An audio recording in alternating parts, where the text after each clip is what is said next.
So give it to me. Give me your 6. Do you know what I'm talking about? Because it seems like it's happening. It seems like we're getting this G.I. Joe line. So I want your 6 figures for the first wave. Dream this scenario. Storm Shadow, Snake Eyes, Jinx. It's a little on the nose, so to speak. No quick kick? It's a little on the throw him in there for good measure? Those are all I care about. It's a little on the eyes, I think, more than anything. Whoa. Oh, Baroness. What? Baroness. So I'm gonna do 3 and 3 because I think in a perfect world it would be three of the Joes and 3 of the however they phrase probably be 2 and 4, but I'm with you. Right. My concern with this is how the hell are they? God damn, that Leia looks good. I'm sorry. I did right. Dude, it's perfect. Oh. It's the best Hot Toys overall I've ever gotten. You sent a picture, and I was like, damn, that looks good. But just like all together with it. And the background works, man. But like the problem is the only one with the background on it. I know. I wish I knew a guy who had equipment that could probably, maybe possibly redo something like that. Anyways, soft goods are perfect. The articulation is the best articulated Hot Toys. Too bad she's not like in an action sequence there. Right. But it is the best articulated Hot Toys I've ever messed with in the history of ever. It's the most articulated Hot Toys in the most lounge-worthy outfit they've ever put out. Yeah, and like that's the best pose I could come up with because it's like the holding hands thing. I mean, what are you? She's wringing her hand. So G.I. Joe, okay. Yes. So 6. Give me 6. Perfect world it would be 3 and 3. Joe's already given me 3. 4. Sorry. So am I adding 2 more to his, or am I coming up with my own 6? Your own 6. No, you're coming up with your own 6. Okay. And then I'll come up with my 6, and then we'll have if we. In comparison to what we think the actual wave will be against what we hope it would be. Okay, so I'm going to go with Snake Eyes and Storm Shadow because I think that's an important part of the story and a good selling point, the whole ninja thing. Okay. Duke. Okay. Cobra Commander. Okay. Hooded. Cobra Commander. Come on. I hate that fucking once a man. But he's not always that. He's not always once a man. Okay, no, let me back up. He once was a woman. I want Cobra Commander with 2 heads. Oh. That's a good idea. Yeah. That's a good idea. They won't do it, I think. Because it's a money grab. Same mold. Different, you know what I mean? Swap the heads. I mean, they could. They could. They've done it with Marvel Legends and stuff. But okay, so Storm Shadow, Snake Eyes, Duke, Cobra Commander, Zartan, and my next Joe is going to be Roadblock. And Build-A-Figures Destro. Interesting. I want the Build-A-Figure to be Road Pig. Road Pig's legit. With his fucking sledge, his hammer concrete block. Concrete block. What's the most? Bobby, what's yours? Okay, so my dream list would be Storm Shadow. Actually, I'm not sure. It would be Snake Eyes, Scarlet, Duke for the Joes. And then the 3 Cobras would be Cobra Commander, Destro, Baroness. So you mentioned 2 female characters. You mentioned 1 female character. I didn't 2? Jinx. You mentioned Jinx and Baroness. And Baroness. I'm sorry, my bad. And I forgot, but you didn't actually fill out the full 6. So Cobra Commander would be my 5th. Okay. And 6. I guess Destro. Dr. Mike. Over Quick Kick. Yes, over Quick Kick. And I can never forget Major Blood. I love Major Blood. Yeah, well, so I love a lot of these characters. I do too. And I have more of a connection to the G.I. Joe franchise than any other franchise. You've mentioned that. There's just That's why I wanted to bring this up. There's no... So people that distribute, as I'm sure you're familiar with this process, people that distribute through Entertainment Earth. I actually have a wholesale account with them. Correct. Have gotten notifications that they can order their Hasbro 6-inch Joe Waves.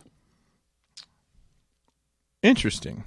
I can make a phone call and validate that if you'd like me to. Do you want to do it? Do you think he'd be okay? He probably wouldn't be okay. Let's not do it on air, but okay. I can do it real quick. All right, let's do it. Hold on, we'll be right back. So we didn't have much luck with our initial call. We are going to wait and see if he calls back. We'll stop the show again. Okay, so that's just what I heard. That somebody was contacted and was like, "Dude, I guess it's happening because I just got an order for it." I don't know.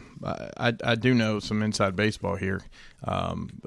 Most of the time when I was poorly selling Marvel Legends, they would be able to call and tell you about things that they can't put in an email or anything. A lot of the time it would be a month before they'd actually solicit the new Marvel Legends wave that they'd call us and let us know that they were going to get it 4 weeks after everybody else had it. Gotcha. It's kind of killed me. So Now, let me ask this. What do you think we're actually getting? Well, I randomly had some G.I. Joe mobile game pop up on my phone for an ad the other day, which I had never seen before.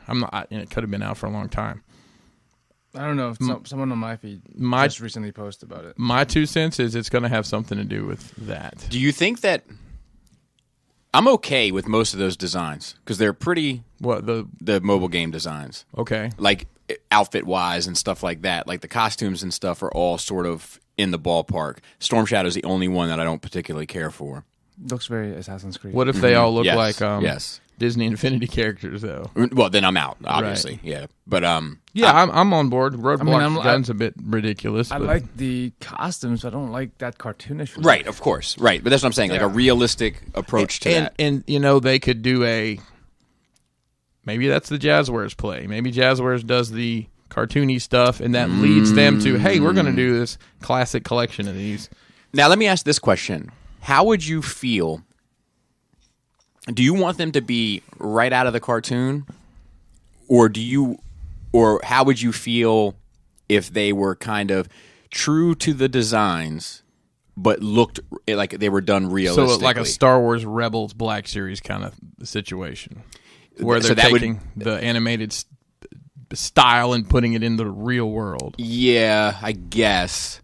I guess that's a good comparison, but it would be more like, it would be less cartoony and more like real world, like the bazooka guy that has like the jersey or whatever. It would look like a proper jersey, not like a cartoon one color flat. You know what I mean? Oh yeah, I mean, I think you're gonna get.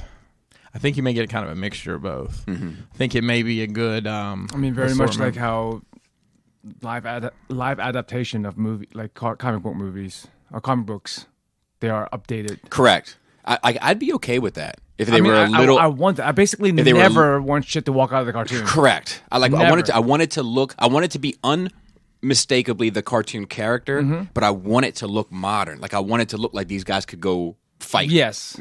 You know what I mean? Like look a little bit. Like if a tactical vest. Yes, like if one of the characters is wearing just brown pants, like turn those brown pants into like brown BDU pants. Yeah. Well, I mean, Duke, for example, has on green BDU pants and a tan BDU shirt. Right. But you put all the pockets and all that. And, right. He gets a harness with his. Yeah, exactly. Just add the details. I mean, just like. And you got to molly some shit up with it, Mac. Yeah. Well, Velcro and dip. that's the key to it. Well, I mean, we'll know in about 4 weeks. I don't think that's going to be what we're getting. But yeah. I think the disappointment, like just the well, I'm right there with you. I have zero faith. I mean, I don't know, man. Something's coming. I'm but optimistic. Their 6-inch lines are good. No, not that they're not good, but like the direction in which they want to take a franchise is a different story. Like if you make these things more realistic and more warlike, so are you going to sell those? That's what I'm saying. You're comparing it more to Transformers, what they do, because that's their franchise also, and they don't necessarily give two fucks about that. Well, and I'm going, another direction. Hey, Star Wars is far away in space a long time ago. Right. Transformers obviously isn't really happening. I mean, we're in a weird place as far as people's feelings about war and things of that nature. That's, to me, I'm thinking, is Walmart going to want to have? I mean, I guess they still sell the corpse figures, classics. Shout out. I just don't know how their approach is going to be, and it's a ruthless terrorist organization determined to rule the world. I don't know if they're going to be able to use that. Yeah, I don't know. They might. It's so far left of the real world. That's the one saving grace. The Cobra stuff is so far left of the real world. The Joe stuff is more in line. Yeah, because the Cobra stuff is much more like cartoony villains. Yes, yes. The trouble bubble. Anybody? For sure. Dr. Mindbender comes to mind. Dude, that dude's outfit is wild. Here's what I think we're gonna get. I think we're gonna get one female character. I'm going to guess it's Scarlet. Okay. I think we're going to get one ninja. I'm going to guess it's Snake Eyes. In the first wave. Mm-hmm. Okay. I think we're gonna get at least one trooper, either a Viper or the guy with Cobra Infantry. Yep, like somebody like that. Okay. I think that we'll probably get a Cobra Commander. We'll probably get Duke. Yeah. And my guess is Roadblock. And that's just off the top of my head. And that's 4 and 2. That's not with not a bad troop mix. builder. And I didn't even think about the troop builder aspect because, I mean, that could be a really cool thing too to be able to have, because there's so many Cobra troops. Yes. Techno Viper and Alley Viper and Toilet Viper and shitty job. Trouser Snakes. Yeah, dude. Yikers Island. So with that, are they making any more live action movies? The G.I. Joe, they just they are, right? They're making the Snake Eyes movie. Is it going? It's going got to be Asians in it, Joe. Same universe. You're gonna love it. Asians. Snake Eyes is the white guy in the movies. No, well, in this one it's Matt Damon, but in the rest of the characters are supposed to be all Asian. Wow. But is it going to be the same universe as the one that's been established? That was my understanding, but I don't know. Because there's been 2 movies already. Yeah, so I guess you could call them that. Yeah. The second one was all ninjas. I mean, the first one is it's as ridiculous as the cartoon was, if not a little bit more grounded. It's got Marlon Wayans in, for Christ's sakes. You can't go wrong with a Marlon Wayans picture. I almost wish, there's a way. I think it might be more challenging to make a live action believable G.I. Joe that pays the right homage to the source material than it is with Transformers. Really? Because, I think the Joes you can make work. You just molly some shit up. Mm-hmm. Just molly it up, give them some chew, some Velcro. And they all have to have beards and backwards baseball caps. That's how you and the protect Oakleys. yourself. No. And a dog. Yeah, and there's plenty of dogs in G.I. Joe. That's right. Yeah, you got Junkyard, Timber, Mutt, Ravage, Order, Ravage, Order. Yeah. I'm sure there's 12 others we'll get told about too. Right, but so they're easy, I think. Right, It's the Cobra shit. I think this so you have to believe that this. I didn't hate the Cobras in the live action movie. I did. Did either of you read the Marvel G.I. Joe series back in the day? No. There's some incredible shit written about the Cobra Commander in the comic books and the Cobra Commander once a man. Completely different. What was he like in the comics? He was a used car salesman that got down on his luck. Same guy. And just literally stumbled into running a criminal enterprise that as one does. And his kid gets involved. I need to go back and read that shit. It got really good there for a while. Kind of the middle of the pack run. So what's his motivations? He gets down on his luck. How does he create this empire? I don't really remember the specifics. You watch Fight Club, right? Yes. It's the same thing. I'm sure Josh Fisher. Yeah, that's not untrue. Josh Fisher's got a leg up on the G.I. Joe knowledge. So he can fill us in. Yeah, I would be interested in hearing that. Yeah. I do think that they are challenging because they gotta have a terrorist organ. See, that's what I liked about the movie. I know people hate the movie, people are split on the cartoon movie, but I kind of one of my issues with this terrorist organization was I knew they wanted to control the world and run, but I didn't know exactly why, and I didn't know exactly what they gain from that. I mean, that's that's question is what I always ask in any of these things. Correct. What the fuck are you? Well, in Transformers, I feel the war for? Transformers is not control. They it's just want energy. So it makes that's it different. Right, exactly. So with G.I. Joe, I was like, what? But then in the movie, I was like, okay, well, this isn't that at all. This is what they think. This is the sales pitch, but this is a fucked up cult. That is in for revenge on the human species.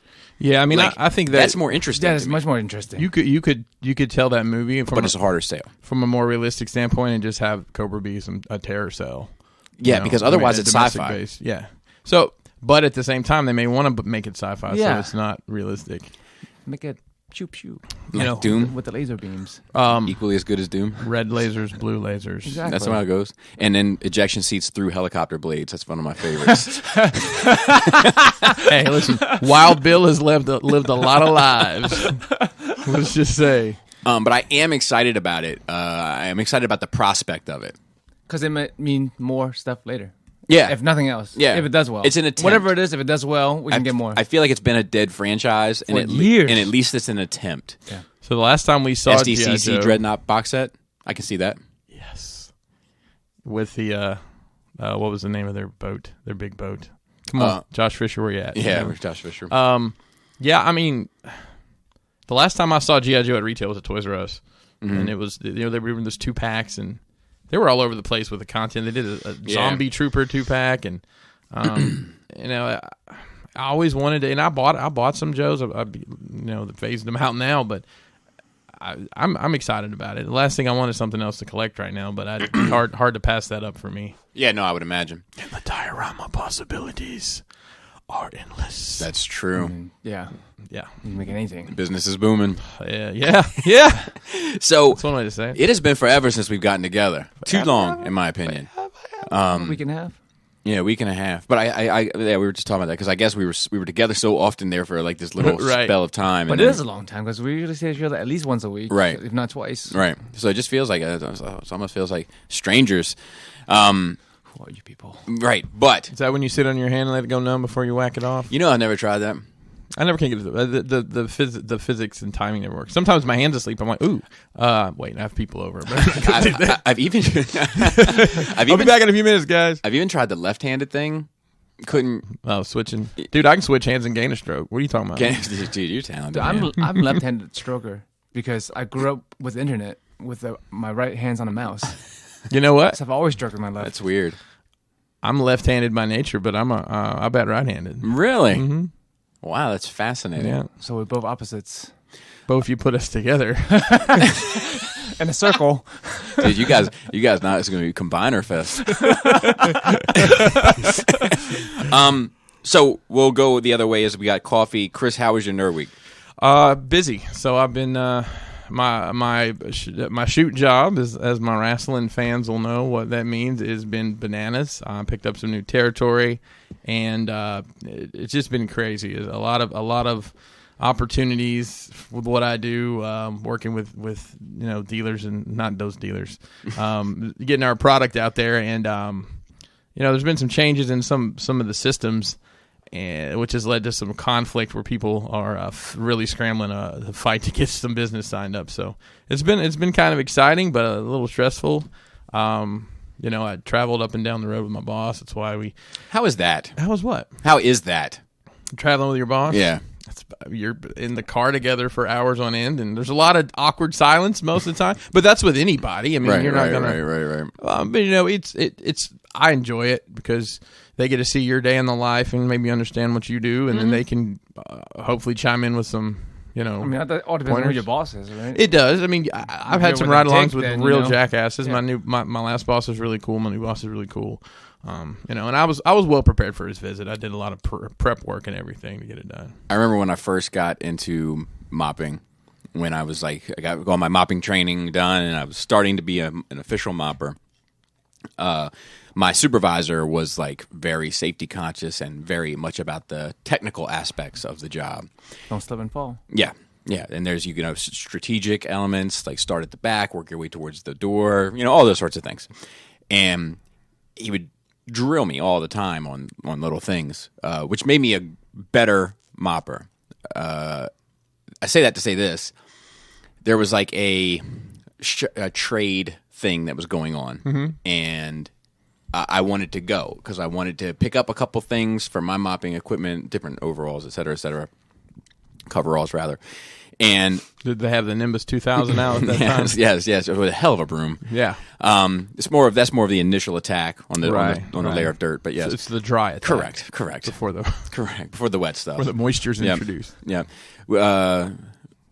I was trying to think of something. I was going to say straws before, something that rhymed with straws that insinuated something wet, and I couldn't come up with something fast enough. But so anyway, the other guy on our mopping team, was like, "Oh, you're going to go up on your day off with him? He is going to be quizzing you all day." Ugh. Look, the first time he starts up with that shit, you just look him in the eye and say, "Look, we're not at work right now. You're not my boss. You keep it up, you're not going to be my friend." So how did that play out, Bobby? I definitely didn't do that. I was terrified of this gentleman. Right. But anyway, continue. So, I just can't imagine hanging out socially with like a supervisor in any real capacity. So I mean, so we start. This is pretty funny the way this whole thing. So he was with one of my peers that covers like they were in Massachusetts. I met them in New York on a Thursday. No, on a Wednesday night. We went and saw a customer Thursday with my counterpart, and he departed. Then my boss and I went and saw another customer, and then crashed in a hotel that night. You guys share a room? No, but thanks for asking. Well, I mean, I don't think that's crazy. Like that, it's like a 2-bed. I don't think that's a crazy. It's not, and I've worked for companies before, and we've gone like manager retreats or whatever, and you have to bunk up. What really sucks is when you have to bunk up and they don't give you an option of who you're bunking with. Right. You got Farty McSnore over here,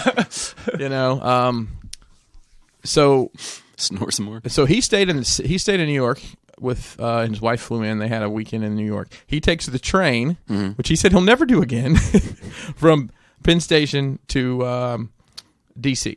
I pick him up in D.C. and we go to meetings. So we stayed in Baltimore one night, 2 nights, Delaware, New Jersey, and then I drove him back home. Back to BWI, where he flew out to go home. And that's pretty common for my line of work, is for the boss to come in. And we have specialists in different fields that we'll work with, and they'll fly in as well sometimes. And just go to dinner and bullshit, and everybody's got nonsense going on to talk about. Yeah. It's just crazy to me. I can't do that. Yeah, I can't even do that with real friends. Sometimes. I can do it with some of I had my supervisor at my Halloween party. That's right. There's some instances, but his supervisor who I have to report, there's not a fucking chance. So I'll tell you, my boss's boss, I hung out with him 1,000 times. Yeah, that's crazy to me. We've sat outside very late together. Podding?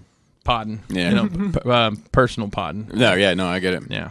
So it's just my company culture's really... That's cool, though. Really cool like that. Yeah. So...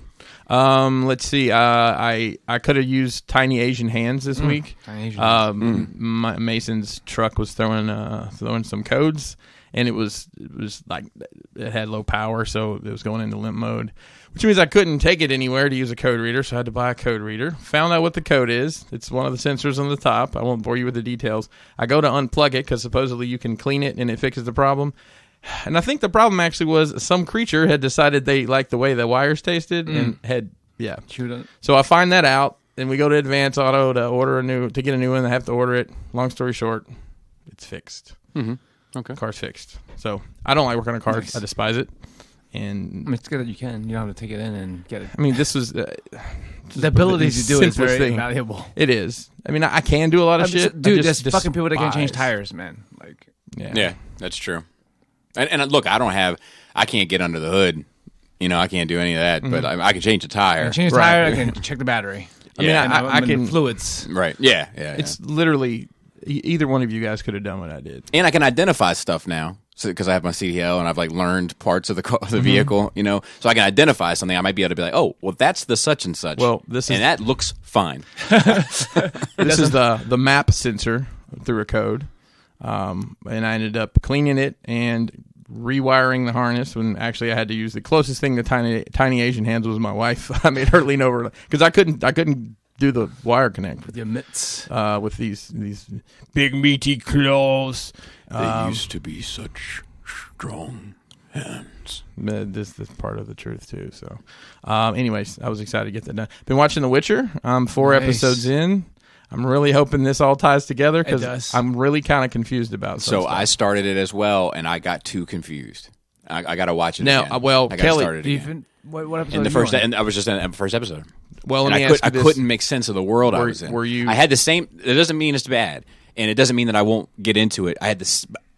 I had a almost exactly similar, almost exactly the same scenario when I tried Game of Thrones for the first time. Okay. I couldn't understand the world I was in. I needed to watch it a few times. Let me ask you a question. Were you in your phone at all while you were doing it, or were you completely engaged? I said that you had to pay attention. I know you did. I know. So I was completely engaged until I started getting frustrated that I didn't understand what was going on, and then I started checking the phone. So that's kind of what happened to me too. But I'm 4 episodes in, which is halfway. Shot beautifully. It is gorgeous, and it's very cinematic. I would say, instead of starting, you just saw one episode. Yeah. I would say, I guess that's fine. If you're a few episodes in, don't start over. Just finish it out and then watch it again if you are able to. Yeah. So we finally got. I bought I don't know how big it is. A stupid big TV for like $180 Black Friday. Flex on them. It was $180 for this huge TV. Long story short, it's been sitting in my bedroom floor since then. So why don't they just put it on top of the old TV? That's what we did when we were growing up. I know, right? because it was a 32-inch flat screen. So I'm having Mason help me move everything around, moving the first. So we had to move some furniture around because the base of this TV wouldn't fit on the piece of furniture we had. The other big. TV. It's so big, guys. It's so big. It's so big. I mean, why don't you mount it to I'm the against wall? the wall, spread eagle. Every person on it is 1/1 scale. It's half scale, Bobby. Let's not. Why don't you just mount it to the wall? I don't know. Here we are. I like to mount things. Okay, You do. I've heard He that. does. I've heard that. Whoa. So Mason's helping me. I'm like, all right, grab this old TV. I'm going to put this in the shop and take it downstairs. And he had already moved this however big it is. And, new TVs don't weigh anything. And he's like, he picks it up. He's like, why is this so heavy? I'm like, bro, technology, man. Dude, he should have. Has he moved the CRT before? That's the thing. No, they haven't. These fucking kids don't They don't realize. know. They They're don't know what fucking it's 200 pounds, It's man. like getting That fucking TV that we use as a desk. Yes, that we took out to the fucking dump. That shit That was a sucked. fucking monster. Yeah, I mean, it used to be like calling the entire neighborhood. Hey, we need to move this TV 4 inches to the left. We got a shorter couch and we got to have it centered. I remember I dated this girl in high school, and we were just sitting over her house watching TV. Her parents were there with us, and TV starts to go wonky, and her brother gets up and just slapping the shit out of the side of it. I'm like, what are you? Oh, okay. Dude, that is the only thing I can think of off the top of my head right now where it's the opposite of your natural instincts, where weight and value. Usually pick up a figure, something's heavier, it feels better. A TV, if it's lighter, it feels more valuable. Yeah, I hear you. I figured out why that TV is so cheap. It's not. It doesn't have any of the built-in services, so it's not a smart TV, which is perfectly fine because I rarely use that shit. We use Roku boxes, so I'm like, well, fuck, that's perfect for us. So, and we watched the 4th episode last night, and it's so weird. So we moved a piece of furniture, kind of catty corner, and put it there.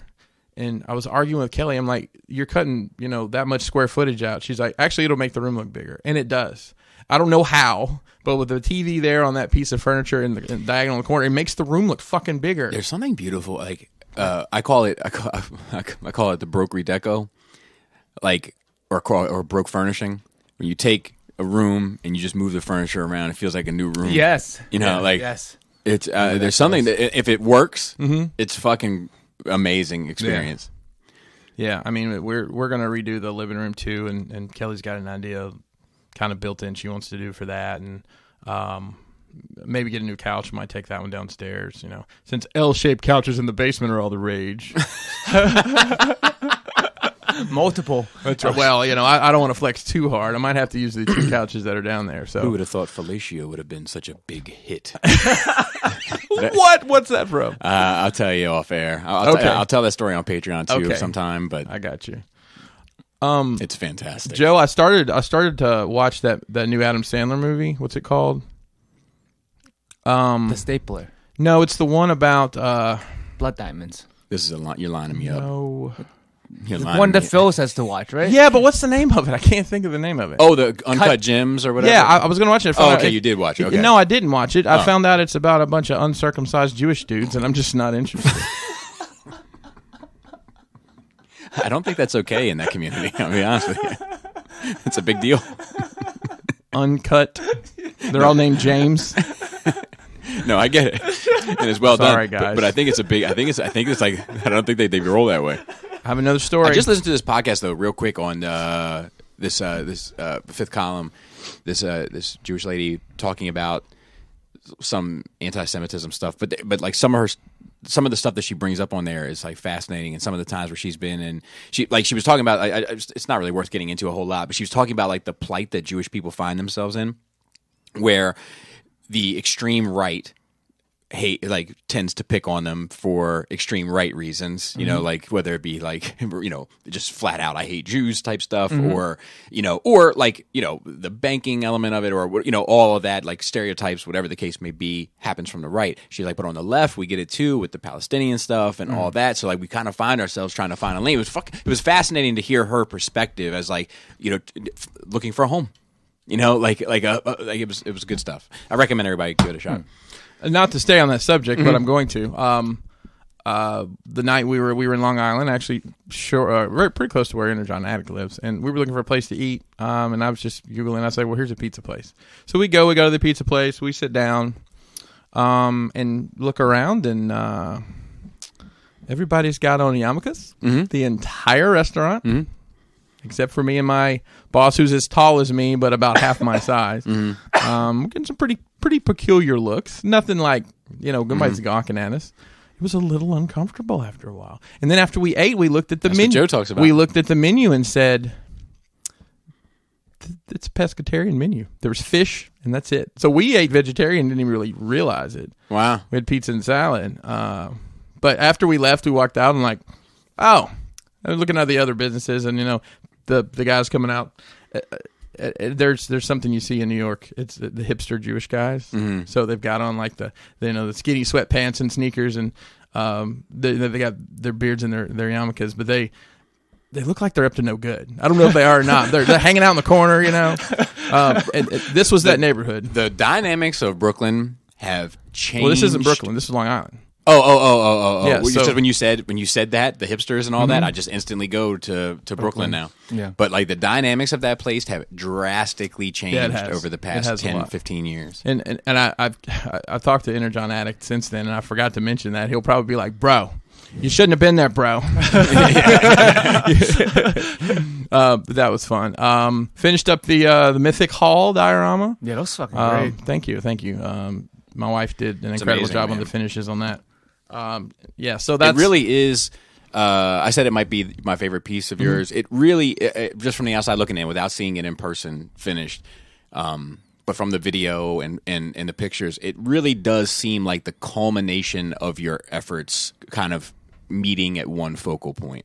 I can see what you mean. Because it uses like all your skills. Yeah, right. Exactly. And all the materials. Yeah, exactly. So 3D printed the medallions and used the PVC material for the hard surfaces, I guess. Yep. And then the foam kind of brought the foam back from obsolescence in my shop, at least. It's like that. Remember when you draw a cityscape and you needed like the points and like everything had to go to that point? That's like what this is for you. I feel like it's like it's where everything went.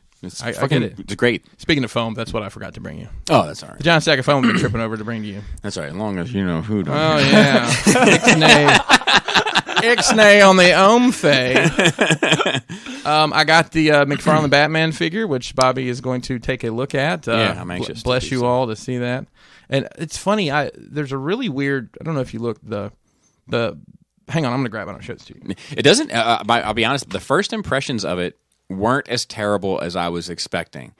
I think there is potential for that line to go somewhere if it wants to. You know, if McFarlane can learn and want to grow and not just produce more and more and more of the same. I mean, that's what he used to do. Correct. Okay, so I this is the second one of these I had. Okay. Uh-huh. So this is the second one I had in my hands. The first one I had it at Target, and I go to buy it, and it was street dated for like 3 days from when I couldn't get it. But I noticed on that one this same issue as I'm noticing on this one, and it's real faint. But if you look, that's the phone call. Hold on tight. So back to this Batman real quick. If you look right here, this is a faceplate that has been glued into the head, right? Uh-huh. Yep. It's not in there flush. There's a piece here. You see how it overhangs? Oh, yeah. You see that, Joe? It overhangs on the side there? That's awful. So I picked up, the other one had the same issue, and I almost didn't get it because of that, but then I couldn't buy it anyways. But I posted that like on my Crashbox Instagram stories, and people are like, "Oh, it's supposed to be like." No, it's not. It's not. They That's don't just understand. Poorly put. They don't understand what you're trying to say. Well, I explained it in great detail, and they're Yeah. still like, "Oh, well," because I guess two or three other people had looked at it and had the same thought or whatever. Yeah, they don't understand what you're trying to say. So, anyways, Nerd Week. I think that's. I don't think I really got anything. I've tried to slow down a little bit on my purchases this year. I do have a bunch more diorama work lined up. That's Too much. Somebody say. Yeah, it's going to keep me busy till the end of the next month. So luckily, Kelly's on board to help me with stuff, and some of it she's probably going to tackle a lot of it, one off by herself. So just to some of it's a lot of sourcing stuff to put together in a certain manner. So she's good at that kind of stuff.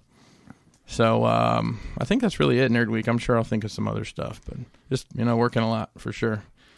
You can get some decent poses out of that thing. Yeah, no, I agree. So we got some information. So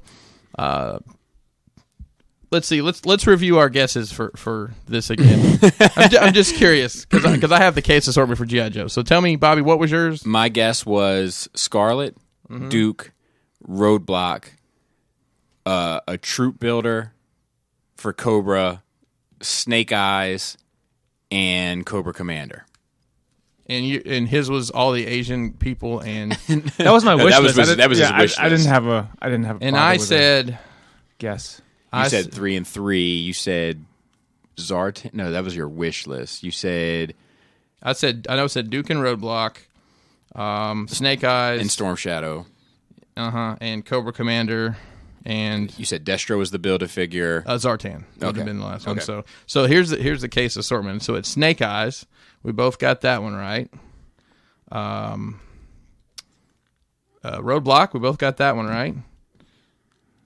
Destro. I guess I kind of got it right, but not quite. And Scarlet. You had said Scarlet. So Bobby, you got 4, and I got 2, so very odd there's not a Cobra Commander in this. But this is the assortment. This is the case assortment. So it's 1 Roadblock, 1 Destro, 1 Duke, 1 Scarlet, and 2 Snake Eyes. And apparently they're also going to be available in solid cases as well, which would be 6 of each figure. I'm glad they're doing a 6-figure wave because that's a lot easier to manage from a distributor standpoint. Are you going to? I'm debating it. I mean, I want them. If you're getting them, I'm going to see them at Toy Fair. Well, let's see them at Toy Fair and then maybe pull the trigger. They're slated for a June release date, but my rep says he foresees it coming out a whole lot sooner than that. Wow. This is their big Toy Fair reveal. We kind of figured it was. So, wow. Yeah, there's that 2 cents. And are you done for Nerd Weeks as well? I can't really interject and being on the road, like I end up just watching. Turn the page. That's it, man. I tell you.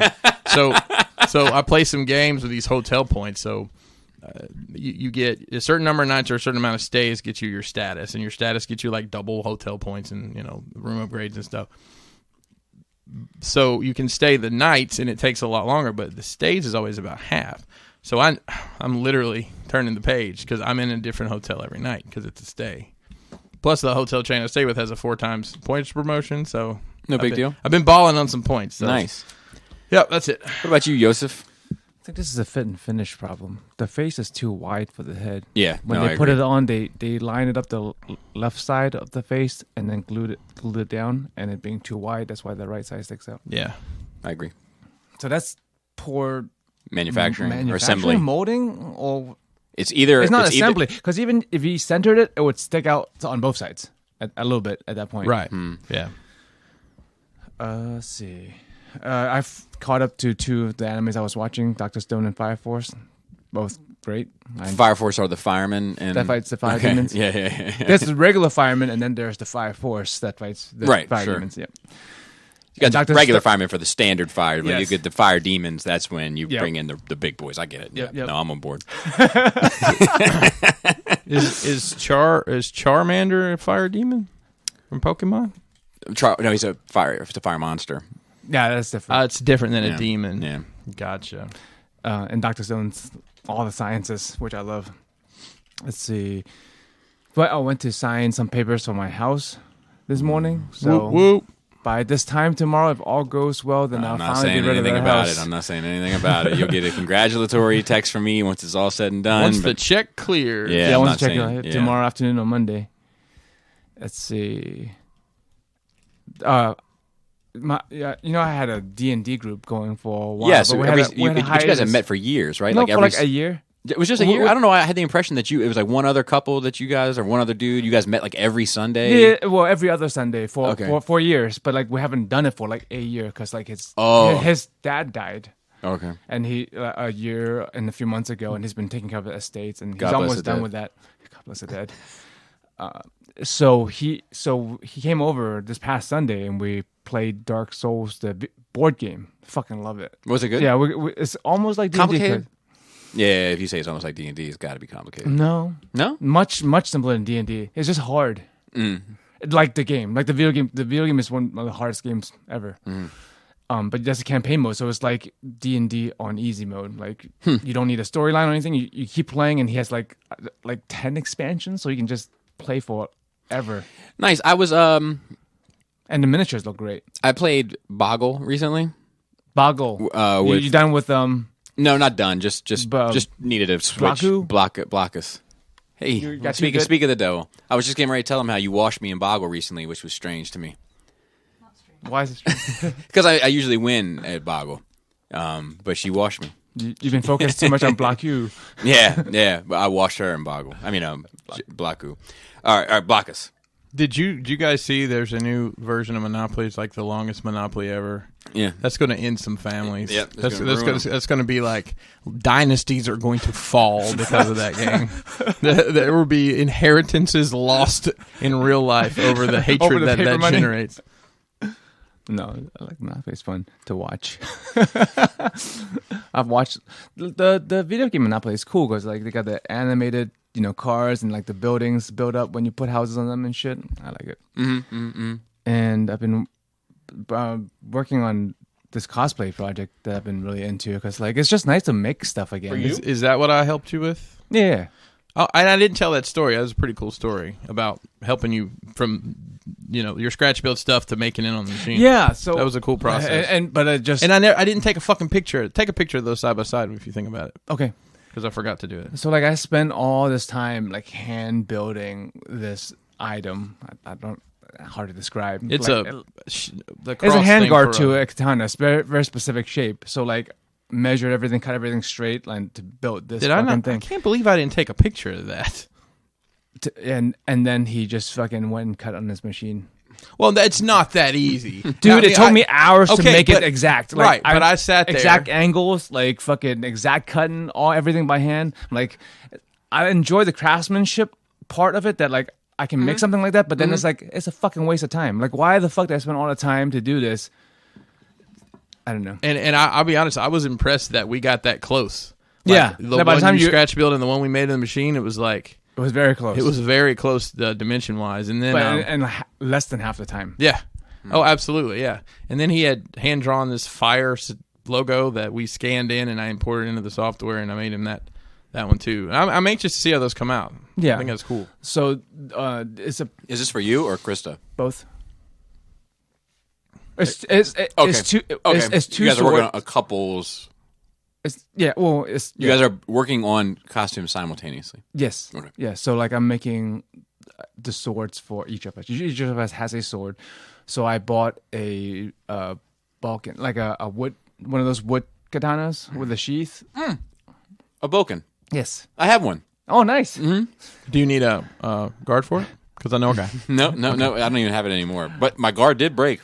There you go. Stripped down everything, took everything off of it, sanded everything smooth because those things are never fucking right. Like a dolphin. Like a dolphin. Yes. And then building to the shape that and design that's supposed to be. And it's just nice to work with my hands again to make something. But then it's like, I don't know. You know, sometimes you get those like artisanal furniture or whatever. You know, like people who build furniture by hand. It's impressive and it's expensive and takes them forever. And I'm like, but I can also go to IKEA and buy. You know what I mean? Like, so right. I see the why someone would value a handcrafted item, but it's also kind of pointless unless you just. It's a subjective value. So my fear from an artistic standpoint on the dioramas is some company starts making really nice mass-produced. Yeah, because once they have a mold for it and they can just cast stuff. Theoretically, I could do the same thing myself, but I don't think you don't have a factory. Right, I'd have to have those contacts. And hang on, let me think that through. Move on, Joe. Sorry. So yeah, that's where I'm. Nice. with the crafting stuff. Kind of in a weird headspace about it. Why?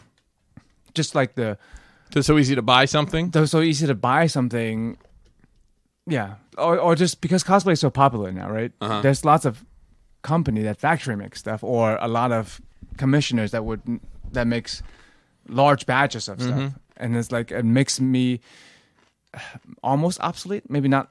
Makes you feel like, why am I bothering making stuff other than just because I like to make stuff? And Right, art to it, I guess. and it's different because back in the day when we started 15 years ago or 10 years ago, some shit like that, like nobody has what you make, because once you make something, it's like, oh shit, that is a made item. Now it's like, who cares? They look at your stuff, no matter how good it is, they'll probably it will look, it functions the same as if you bought something off China internet. Yeah.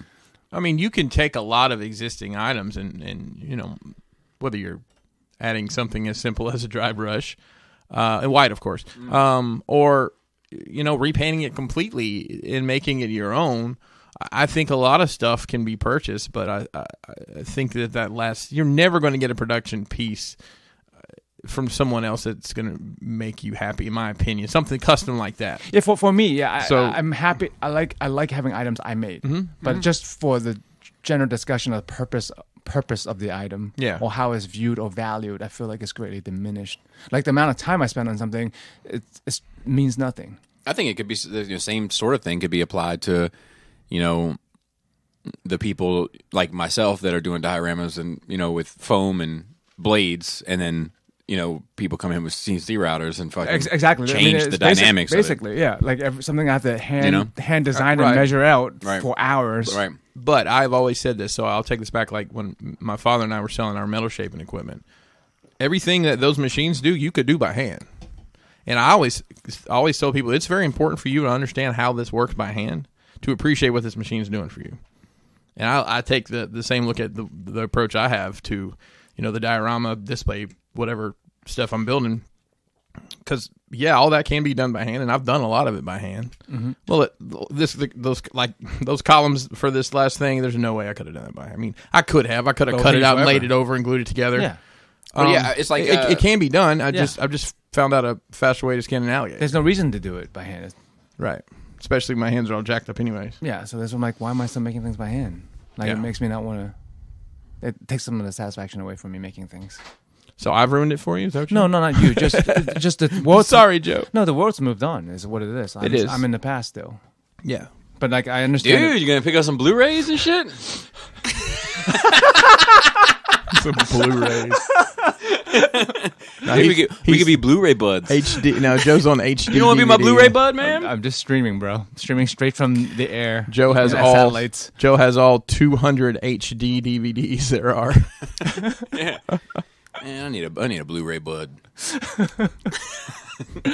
you have a Blu-ray player. That's the fucking crazy part. Me? Yeah, you have a Blu-ray player.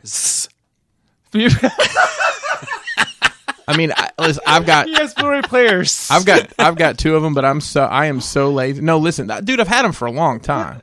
I'm so lazy. Like, if you had a PS3, you had a Blu-ray player, right? Well, I have a 3D Blu-ray player, and I don't have a 3D TV anymore. It tells you how that popped off. I mean, I'm so lazy. Like, if I have a choice of downloading it, streaming, or getting up and putting a disc in, I'm just going to find somewhere to download it. And I know the quality's probably not the same, or I'm just going to stream it rather. Sometimes it's just convenience things. Like, I know porn looks better on my laptop, but sometimes I'm already in my room and have my phone on. Yeah. It serves a purpose. It definitely serves a purpose. I just don't want anything wonky happening to my laptop. Yeah, I keep all that mess off the laptop. Yeah, if something happens to my phone, I just get a new phone. You know, we lease them now anyway, basically. Like, so phones don't get viruses and stuff like that. I mean, do they? I've never had a. It's not a virus, but it's like malware and I've never Trojan had horses and Trojan condoms and.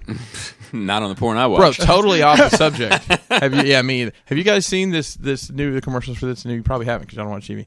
Trojan's it's a G-spot condom. And the commercial's like, why are these condom shapes so weird?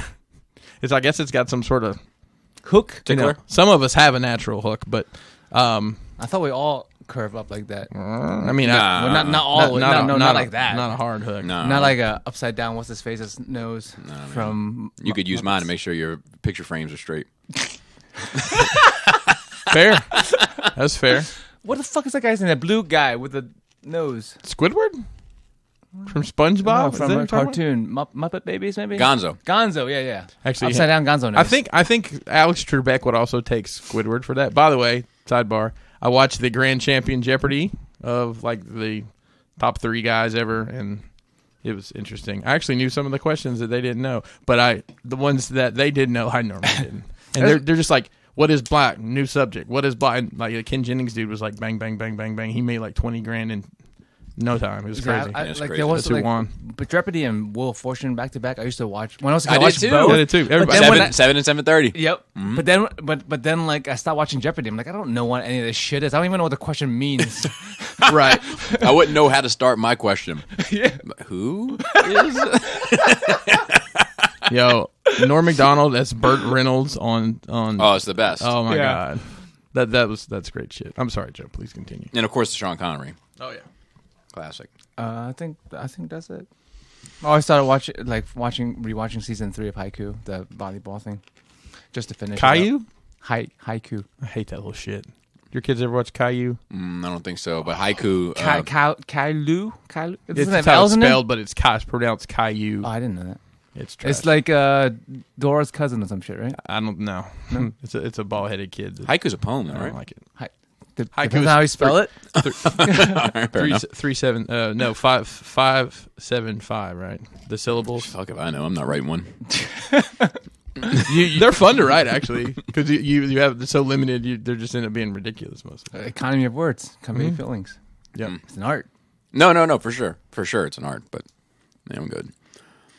That it? So I don't really know if I did a whole lot. I almost finished a diorama for Transformers. And By the way, Looking I good. put one of those up there. I saw that. Is that where it goes? no, but Oh, well, Ish. it should, because No, it fucking fits well, great. it goes on that level. Just Oh, on okay. That, like, yeah. Behind him? It's like It's just like to the right and left. a little bit more space. well, Yeah. Okay. They're you further had it out. like right in front of him. Right. Oh, I got So you. they go Okay. further out, but It looks great. The it looks measurements is fucking perfect. Yeah, it's fucking. That's 20 hours. That's crazy. It's $200 an hour. But so it's 20 hours of I'll take your not doing anything. I'll take your youngest. Depends on the day.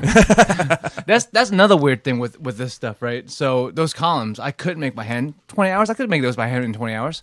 Or you can press a button, leave for 20 hours, and they'll just be done in 20 Well, hours. I mean, they have some pre-made ones that actually don't. They're not the exact. I need the third column over, please, because they're the Ionic style with the.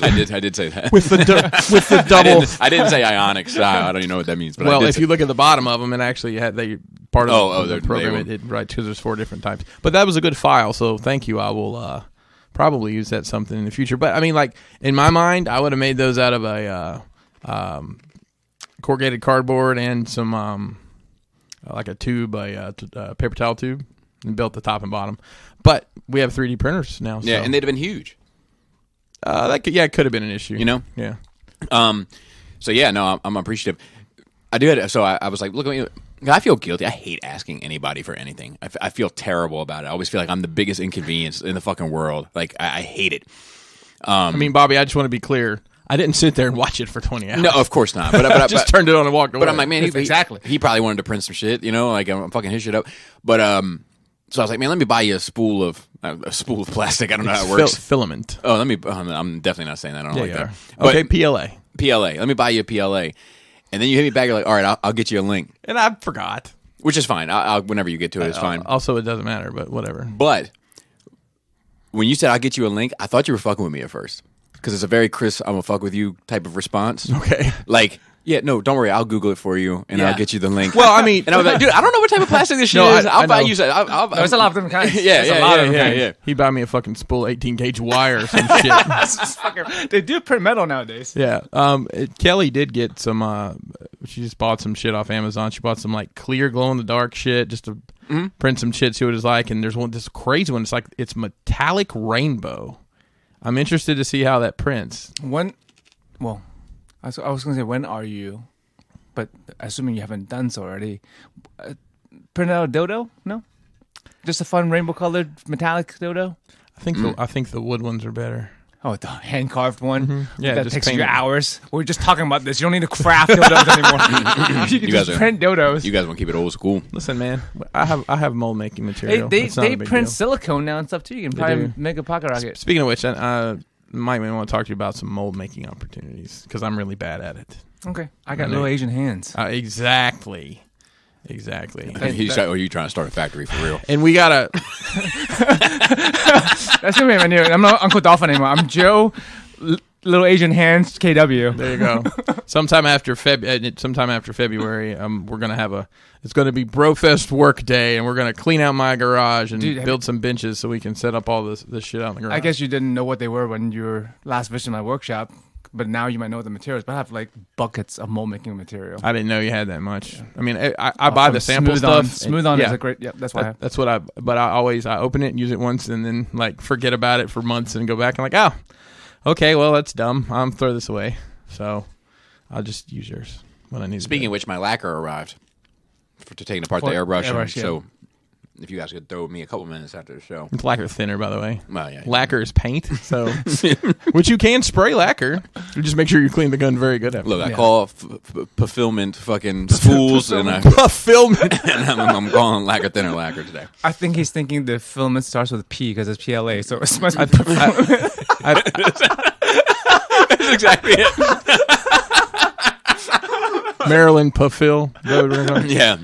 Actually, Bobby, we can just trade some 20 hours worth of video editing for 20 hours worth of 3D printing. Actually, it would probably have taken you 10 minutes. What took me 4 hours to do that video. So I'm pretty fast, man. We could probably do some trading like that. Yeah, I'm down. I'm definitely down. Cool. That might give me return slips to Brofest. Yeah, probably. Especially if you come film for me one day. That's what I'm saying. Yeah, we'll work something out. All right. So I'll tell you, that makes a world of difference because sometimes, like for the Patreon stuff that I do diorama-wise, like if I have to film it takes me all fucking day. If Laura films it, we can just sit through it. You know, me and Joe were talking like some of the shit I do, even like the computer screen. And that's, do you have one of those, I don't even know what it is, so I can record what I'm doing on the computer? Screen capture, like is that, I don't know what it is. So QuickTime, so every Apple product comes with QuickTime. Okay, let's pretend I don't have Apple products. So that's what I use. QuickTime has one in the program. Okay, because I building this shit using that I use that software on, like, people are making live, laugh, loathe signs and American flags, and I'm building the world slowly. But I think people would be interesting to see. Literally, actually, I told Kelly some projects we have going. I was like, I want you to design them in Minecraft. Because she's super good at building shit in there. Like, build them in that. Pixelated. But then we'll have a 3D render. Software to anti-aliasing and then just smooth it out. Interestingly enough, Bobby, how was your nerd week? I was going to piggyback on something you were just talking about. You. Oh, I'm sorry. Go ahead. Talking about software. Right before. Anti-aliasing. Music. Filming. Minecraft. Video editing, filming. Tacos. I forget, I had something in my head. I'll listen back to this shit and I'll text you. Like, look, by the way. But you were on the columns, the diorama. Yeah, so I got that done. I got one other Transformer one to do to kind of give me some space, because like that shit takes a long time. But I break them up into a couple of videos and then they're one a month on Patreon, so that gives me like 7 months to kind of get other shit done. But I'm trying to do just the Transformer ones on the Patreon. Unless people on the Patreon are like, look, I want the Marvel Legends stuff, or I want the whatever, then I'll switch it up. But I don't remember. Did you do the one for the X-Mansion? That's a damn shame. Mm-hmm. Yeah, you should have had a video camera over behind your shoulder while you're looking for dollhouse furniture. That would have been the best part. Yeah. So, the dollhouse furniture game is crazy. You can spend as much. Have I ever told the story about another thing about handcrafting versus printing out a fucking piece of thing? Have I ever told the story? Solo pillow about going to the people's basement? They do. I bet you they do. Oh yeah. Well, hang on. No doubt. Have I ever told the story hands? on here about going to the people's basement in like Gaithersburg? Yes. Have I told the story? Okay. Yes. Yeah, you can spend as much as you want, but that's the same thing. Like, it's like going to the train stores, the model train stores. It's a different kind of model, like hobby store. Because I've made that mistake before. Like, look up hobby shops near you, and then you go there, and there's a fucking train shop. That was the crackiest thing I've ever seen in my life. What was that? The whole refill process of it is very cracky. It's very crappy. I have to get the spoon out.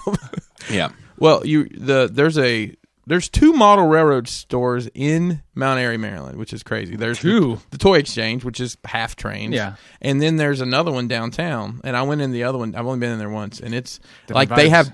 have it's all train stuff, and it's like dudes that are doing train stuff. And I But they really know the trains. I got this look when I walked in. Is it the same look you got when you walked in the pizza store in New York? No, it's quite different. And it appeared everything on that shelf had been there since 1985. It was very old stock stuff, and I just really wanted to see what they had, but I never have a reason to go in there again. I mean, it depends. They have the scaled stuff. Yeah, well, I guess not. You don't do miniatures. I mean, for me, it would work. Yeah. It's for miniatures or for Gundam kits because they're like 1/100 or 1/144. You can use HO scale stuff with that. Oh, really? Okay, that's interesting. Has anyone ever asked you to make Gundam dioramas? Because that's big. A couple people have and never followed up. They're technical. With it, but yeah. You might find it interesting just because it can be challenging. Maybe. Let me tell you something. Oh, how's your Norway? Let me tell you.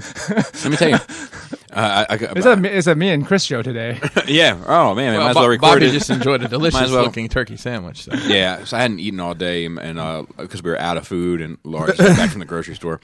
It's been a bro fest and a bro show. Yeah, that's what I'm saying. Like little bro show. So I got some pretty big news. Oh. Fans Toys is going to start paying you? Yeah.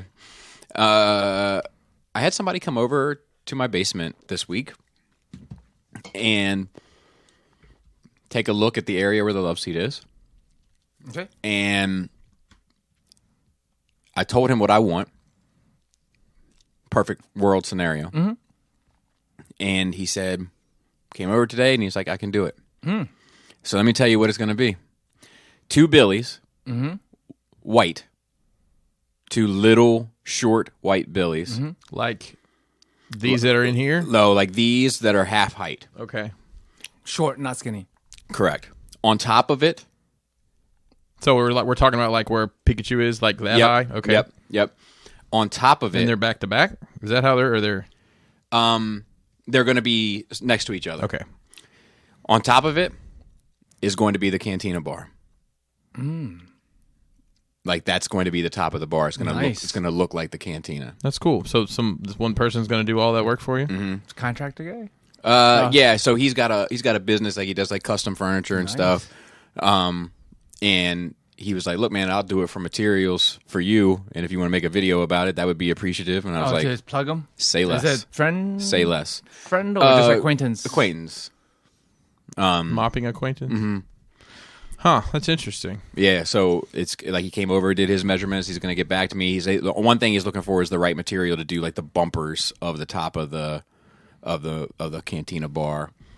One less project for me to do. Well, yeah, I won't get any. Can you cut? So the bumpers to do on the side, I would probably suggest what's the foam you got? The floor mat foam.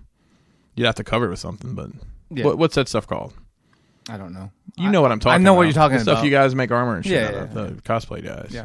Well, I'm EVA, out of your hands. EVA foam. EVA foam, yeah. You just have to shape it and whatnot. But or they make bar bumpers. I just don't know if they look like the ones that. Yeah, well, he was even like, "Look, I'll worst comes to worst, I'll get the wood to do it, and I'll get a router bit for it, and we'll carve it out and all the shit. Like it seems squared away." So I was like, "Cool," And he was like, "Look, I'm going to secure it here. I'm going to secure it here. I'm going to, like so." I was like, "Golden pony boy." So it looks like that might happen. I'm hoping to get it done before May. Oh, no pressure. No pressure. Yeah. Let's see what else. Get all those Billies lit before May too. Hell no, I don't think I can. I don't. I'll try to. A couple months of Patreon. I'll try to. Yeah, but I'm still not out of the woods yet. Me either. So. Well, yeah. I just built a cabin in the woods. Yeah.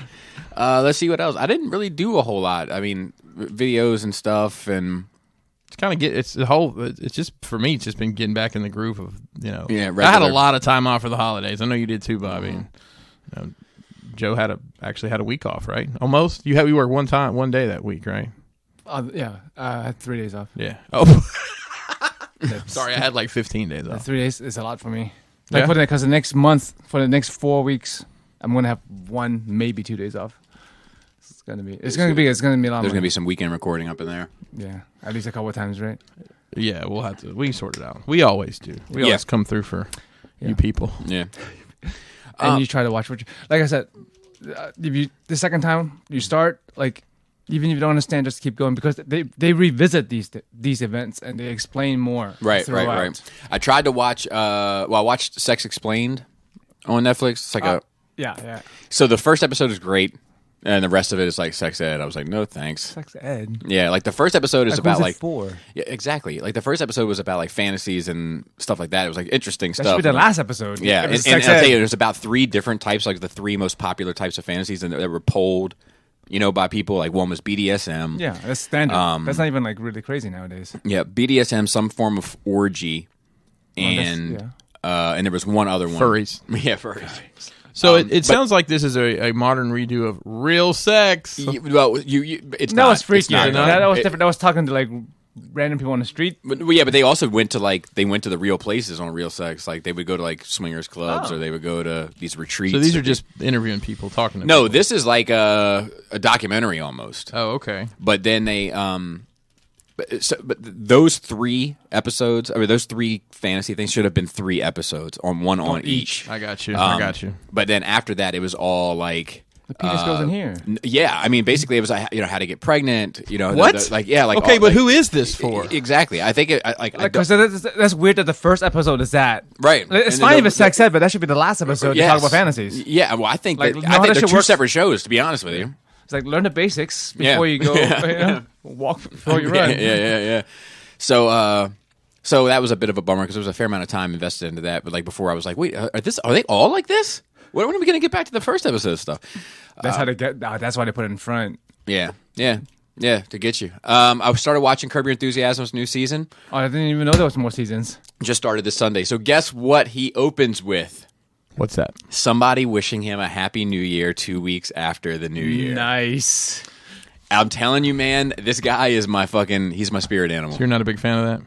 No, I hate it. So let me tell you, I talked to somebody yesterday that for the first time this year, and I said, Happy New Year plus 22 days. And they thought it was funny. White guy. Of course, it's a white guy. I'd get smacked in even the Jewish guys would have smacked me for that one. It's like that somebody's got a kiss on Mondays. Oh God, that.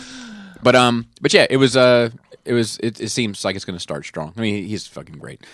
And then I don't think I've done much else, man. I've been working on trying to tidy up some stuff down here and trying to work on my budget to try to get some more lights and all that. But I'm still trying to get out of the fucking woods, man. It's like $20 tier on Patreon, dog. Yeah. Well, go ahead with the. Can you do porn on? Yeah. Well, somebody was just talking to me about that. Can you do porn on there? Because I did wine and cheese this week. Yeah, you did. Wowzers, Uncle Gadget. Yeah. Hadn't heard that one in a minute, have you? Did you guys watch Inspector Gadget? Yeah, of course. Yeah. Love that With a shit, cat. Man.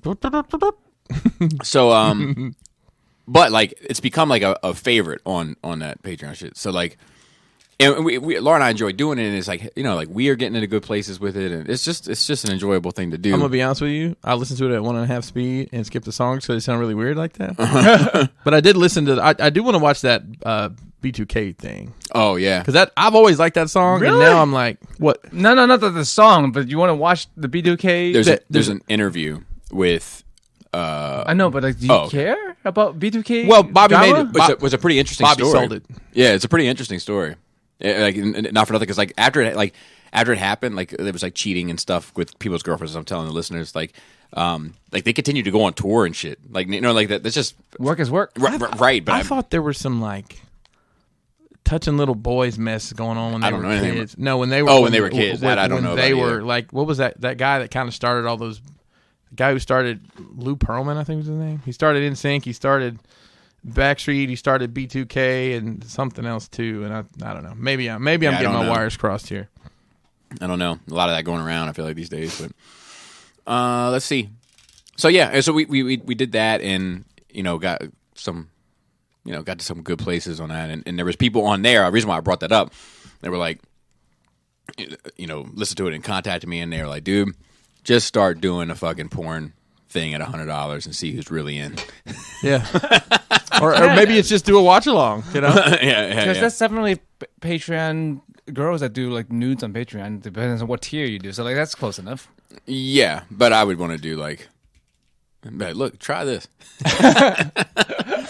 Instructional videos. Look, right now is when I hit the Dougie on them. So what you're gonna need? You're gonna need to get a ladder, a kiddie pool, a children's slide, and go spend about $700 on Vaseline. Oh, a neuro massage. That's what that's called. And you are you. Look it up, guys. Okay, I will. I'll take your word on it. Other than that, yeah, I think they're down to get into the news. Nothing really exciting. The news. Studio Ghibli stuff is going to be streaming on Netflix. It's going to be great. I know. Studio Ghibli is like Miyazaki. It's like, I guess, the Disney equivalent in Japan. They do all the Tell me what I would know. Family, kids, like animation with great story. Huh? They Spirited Away, fucking My Neighbor Totoro. Okay, I know that. Yeah, I'm familiar. I've seen Totoro and Spirited Away. My cat's named after Totoro. Oh, okay. Your cat's not that big, though. No. Butters could be Totoro. But there's the little Totoros, too. Oh, true. But yeah, so I've also been. That's gonna be on Netflix, which is gonna be because I was wondering because I think so. Those movies are gonna be on Netflix. I think all the Ghibli stuff is gonna be on Netflix. That's cool. I wouldn't mind watching some of that again. I actually have them on DVD. Oh, maybe I don't. No, I give them to your kids. Your kids and Adam's kids both have a bunch of Ghibli movies because I feel like it's good family stuff. All right. But I think Disney distributes them in America, and I was wondering if it ever streams, what would happen. But apparently Netflix. You know, I think now that you say that, because I remember, when I was in the film industry, we would get screener copies, and Buena Vista was one of the people who'd send us stuff, and I think Spirited Away came in a screener set from Buena Vista. Wow, let's do the time warp again. Were you the tape rewinder? Bobby, I was the head tape rewinder. Oh, sorry, as I was. I actually, and I cleaned the heads too. Sly Fox. So Disney's 20th Century Fox rebrand, they're just dropping the Fox. Nice. So like the stuff like so 20th Century. Yeah, and that's cool. Nice. There's I like cool, it. yeah, because you can keep the music. You can you can keep like certain films can still the same vibe. Like if they do Predator again or whatever, they can kind of throw that in and have the the 20th century. The opening. Yeah, that music is very iconic, and even the look. There's something about the rhythm of the look and the lights. Yeah. Like so, like I think that's smart, man. I think it's clever. It's good. I'm into it. Yeah, Best of both worlds. They get their name and then brand recognition. So look, this isn't good. Okay, this isn't good. And I knew it wasn't good, but I couldn't think of anything else, and I'm not angry at it. I'm not angry at it. Here we go. U.S. Agent E.T. Arrival. Am I right? All right, I told you it wasn't good. So anyway, I didn't get that one. Sorry. So U.S. Agent and then estimated time of arrival E.T. Arrival. I was like, it doesn't matter. So look, if you said EST Arrival, I would have gotten it. You said E.T. I'm thinking about a gray dude. Oh yeah. Yeah, I can see how. So it's your fault that it's bad. Yeah, no, it's definitely my fault. It's 100% my fault. So did you guys see this? This is U.S. Agent. Yeah. I don't like it. It's a child. It looks like a cosplay. It looks like TV. I mean, I don't hate it. I don't like it, and I don't. I mean, I always thought U.S. Agent was a cosplay of Captain America. I thought John Cena was. I thought John Cena was playing. I'm serious. I'm not fucking around. I thought I hope not. Tapped John Cena for that role. Maybe that's before Super Serum. But also, like, that's what on. Someone taking a camera, phone picture, yeah, for sure. So like with After Effects and everything, on screen, and the angle, those, with the shadows and everything, saturation, it's gonna look better. This guy looks like a dickhead. Isn't he supposed to be though? I mean, okay, I don't know much about U.S. Agent, right? But I remember as a kid being, that's a knockoff Captain America, right? So like, it's a dick. Right, but I think he's like, I don't know. I don't know enough I'm about sure him, in the story he's important or whatever, but like I'm just remembering my reaction of seeing him as a child. And where's the black suit? Right, black suit. Yeah, I guess they're working towards it. I don't know, but yeah, looks like it's coming anyway, so to speak. It's going to be in the Winter Soldier Falcon show. What will Captain Britain? I think it would be interesting to see like a little bit of a scramble for that position for Captain America. like who is going to be the next Captain America. Like Death of Superman, the 4 dudes. Yeah, in a way, but like you got Falcon, you got Winter Soldier, you got U.S. Agent, all of which you have been the Captain. But I mean, in the movieverse, like Cap handed the shield off, like so that's like a direct. There's no argument there of who should be. Yeah, but I mean, there's always argument. So who's to say that? I agree with you. Who's to say that the president doesn't come in and say, Captain America didn't have the right to make that call, or Steve That's Rogers? why you got your U.S. agent. That's why. Yeah. Yeah. But I would like that, a little bit of a power struggle. I don't know if I want that from Winter Soldier and Falcon, but I like the dynamic of U.S. Agent and Falcon having that. Yeah, that could be cool. Because I think Bucky's fine. I don't think he's mad about it. I think I don't think so. That's the right, I don't think. I'm sure he thinks it's the right call. And he's not that type of guy. Like he's not. He doesn't want the fame and fortune. He doesn't need to be the number one. He just wants to do the work. And then just like leave me alone. Yeah. Otherwise, just let me tend to the field with one arm. It'll be interesting to see him in more media, because he kind of just sits. He kind of plays the back of most of the MCU movies, and I actually wish they went more into the relationship of Bucky and Cap, in those films. So I mean, Well, I feel like you'll see Bucky and Falcon now, right? And seeing how how they either play together or how one backs up the other. Like I want to see what their dynamics are in the partnership. I like Falcon. Yeah. Evan doesn't. Yeah, Evan does not. Evan does not. Doesn't Take he that. doesn't need Anthony Mackie on the show. See, he's not in it for the culture. Total sidebar, because I doubt you pulled this note. So there's a streaming show on Netflix called Altered Carbon. Yes. The first season had Joel Kinnaman, the guy who played Flag. Schumacher is the word you're looking for. The guy who played Flag and not Flag. Fucking guy from Suicide Squad. Yeah. Do you know who I'm? I know you're talking about. Joel Ken. Yeah, it is Flag. Okay. Well, we're talking about G.I. Joe, and I had Flag. I was like, wait a minute. It's all the same guy. It's all the same guy. He's Anthony. Multiverse. The second season of Altered Carbon, Anthony Mackie's playing the lead. So I'm interested to see, because that whole. Did you watch that, Joe?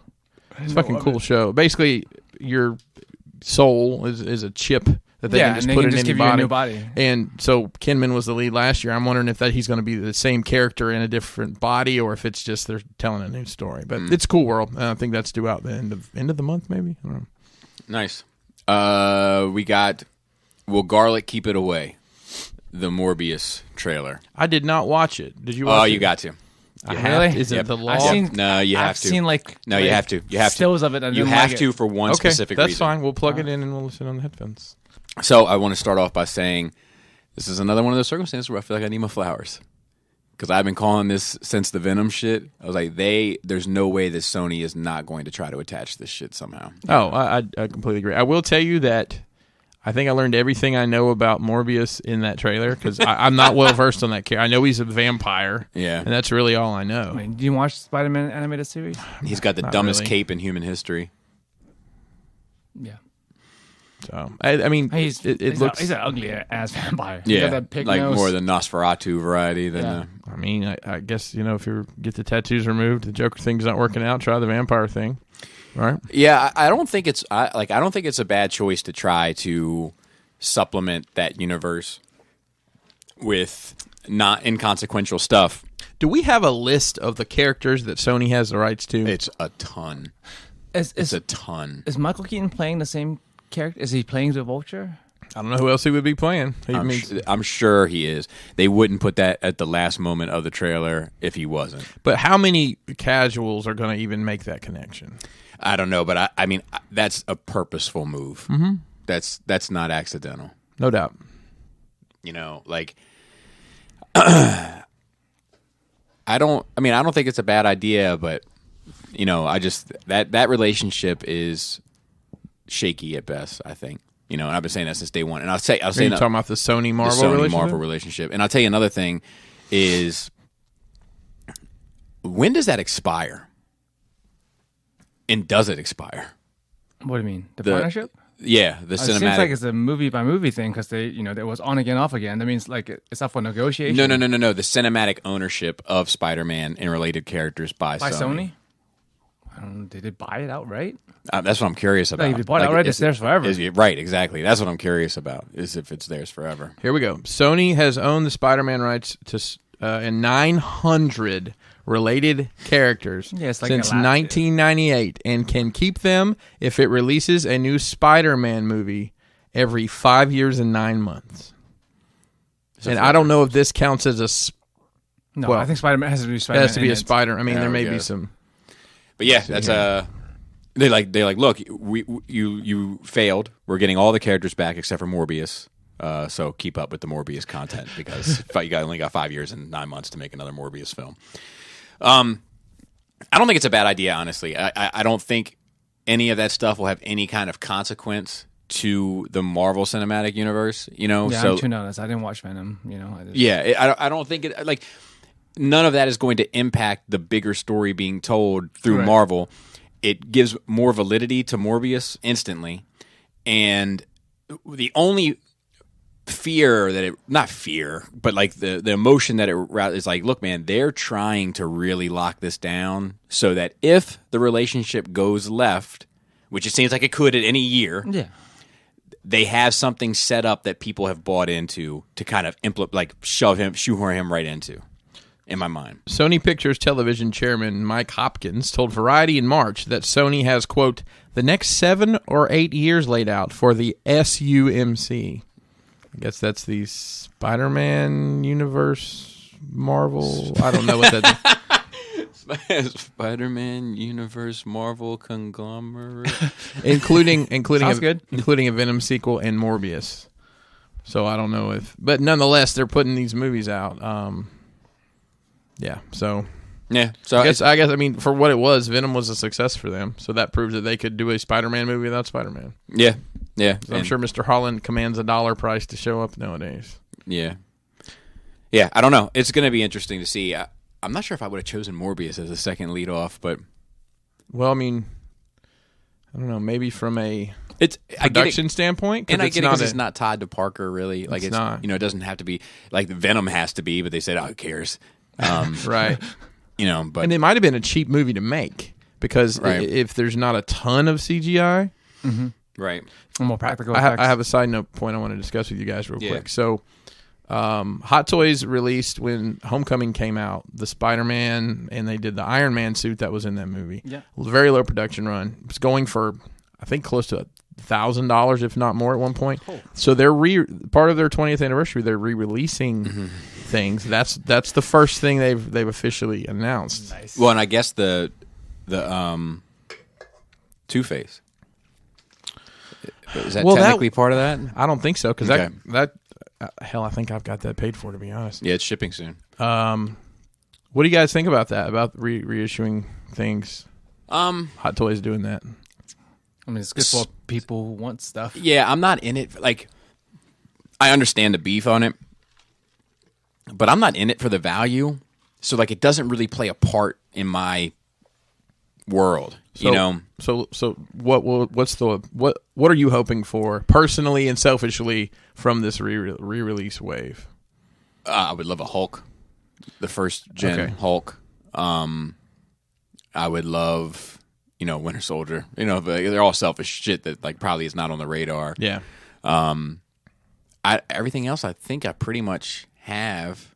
Yeah, you have all the pretty hard to find Star Best Wars been Luke. Okay. I think that's coming. Yeah, I think that's coming. But I don't think that was part of this. Right. Maybe it was. I don't know. So that would be it for me. Yeah. We were talking about Homecoming, and I thought about that. What about you? The Dark Knight stuff.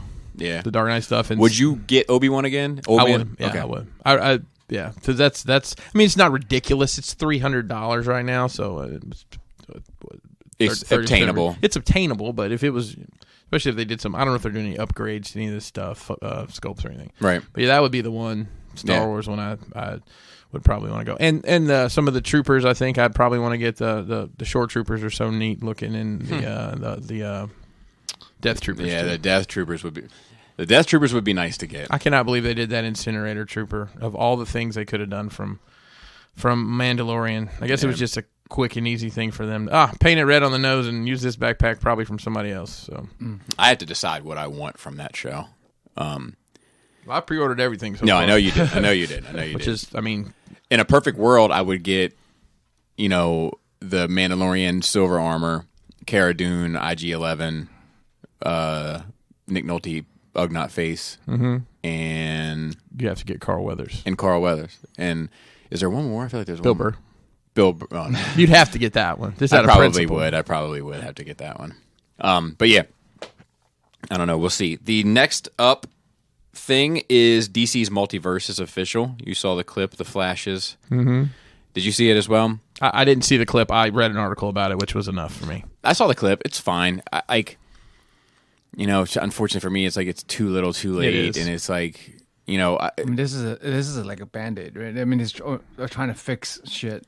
I think it's trying to put spice in it again to make people interested in it again. It doesn't fix anything. It doesn't fix anything, And it didn't really make that many ripples because it wasn't like front page news that it happened. I mean, either. but that clip definitely circulated though. It did, and that's exactly what they wanted it to do. Well, yeah, exactly. Gain interest. I think it was successful in doing what it was meant to do. I just don't think it was that mind blowing how they handled it. It just felt TV. It felt more like CW standard operating procedures, and I don't know if I don't know how. They got some weird shit, man. Like that Birds of Prey, it seems weird. Like the marketing of it seems like the whole thing looks weird. The whole thing looks weird. It has a weird energy around it. It just seems like nothing to do with nothing. It's just there. Yeah, that's what it feels like. Yeah, I agree. I am interested in Wonder Woman 84. I mean, I think that looks good. This Birds of Prey that comes out apparently any minute now. I don't think people are going to be. I'm going to reuse it, Bobby. I don't think people are going to be flocking to see Birds of Prey. Yeah, no, I get it. But I do want to. I'm intrigued by that to see, honestly, just to see what else they sprinkle in it. Yeah, and Ewan McGregor's a bad guy, and he's Obi-Wan all the time, whether he likes it or not. Yeah, even when he's Winnie the Pooh's homeboy. Yeah. Christopher Robin. So yeah, I don't know. I think it's fine. I don't know how those, but sometimes I wonder, man, I don't even understand. I might not even understand human taste, like generally, because like I don't think you do. I feel the same way sometimes. Because the shows, people seem to love the shows. I think they're terrible. People love Mandalorian. I think it's good. It's overrated. It's definitely overrated. People like Rise of Skywalker, or like to love Rise of Skywalker, and I think it's fine. People hate, Last Jedi. I think is great. I love Last Jedi, but like, you know what I'm saying? It's like I'm like, fuck, man. I might just not be the standard at all. You're not. You're definitely not. And like definitely not. But it's like disheartening. Where I'm like, man, like things aren't made for you. It's like Chris. Things aren't made for your height. That door frame's not made for me. But I still have to deal with it. Like the fact that Man of Steel isn't mentioned regularly with the greatest comic book films ever made is like mind blowing to me. Like, there's just, I don't know. I'm like, man, like the social media voice being so strong is going to dictate some stupid fucking content. That's how my mind it feels right now. Did you ever hear the one about little Johnny's in school and teacher says, Johnny, I need you to use a word in a sentence. He says, what's the word? It's like, dictate. All right. Ask your mama how my dictate. That's an old joke. I haven't heard of it. I saw Force Sensitive Instagram put up the, which I've seen before, but how the movements, the lightsaber movements of Kylo in 8 when he's fighting Luke are mirroring Rey's training lightsaber movements on the island, like swing for swing. Mm-hmm. Like, there's just so much in that I feel like to dissect, and then like I just want more of that. I had somebody recently comment on my Mandalorian review that I did. It's like he said, I just can't take your Star Wars content anymore. You're too negative. You? Yeah, and I'm like, what? It was off putting. He said like it was off putting to me, like, because I was like, I'm purposefully, there's things I really want to air out that I have strong feelings about. And the closest I got to it was the one Patreon show that's like an exclusive thing. Mm-hmm. And then the Realm stuff, which I would have never normally done had I not had a tradition of doing it. Right. So I'm making a choice not to jump on the hate train publicly because there's enough of it. And I think most of it is misdirected, but like, it doesn't mean that I'm going to lie about how I feel about something. If I thought The Mandalorian was a 1 out of 10 show, I wouldn't have even reviewed it on my channel. Mm-hmm. Do you know what I mean? Yeah. But because I think it's a good show, I want to talk about it on my channel. But I also have to talk about the things that I wish were done differently, or that's just being fair. Yeah. I mean, that's what reviewing is about, is being fair. Right. But I was just shocked because I was like, man, like, you know, I'm. Well, you can't please everybody. Of course not. But some people are just. But it's like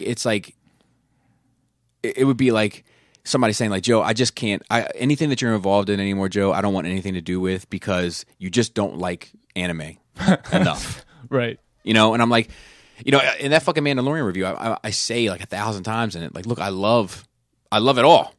You know, and I say this coming sit down Saturday. I was like, look, fucking Phantom Menace to me is probably like a 4 out of 5 film. You know what I mean? Yeah. I mean, I'm saying a 4 out of 10 film. Okay. You know, but it doesn't mean I don't love it. Yeah. I love it. You know, but you can love something whether it's not good. I can love it and also say like, look, it's not good. This isn't good. Yeah. You know, and they should have just taken the mom on the ship. Anyway. I'm not sure if that solves anything. How would that have worked out? Let's play that. Well, you can't ever see her thing? again regardless, because you can't have any attachments to things. Yeah.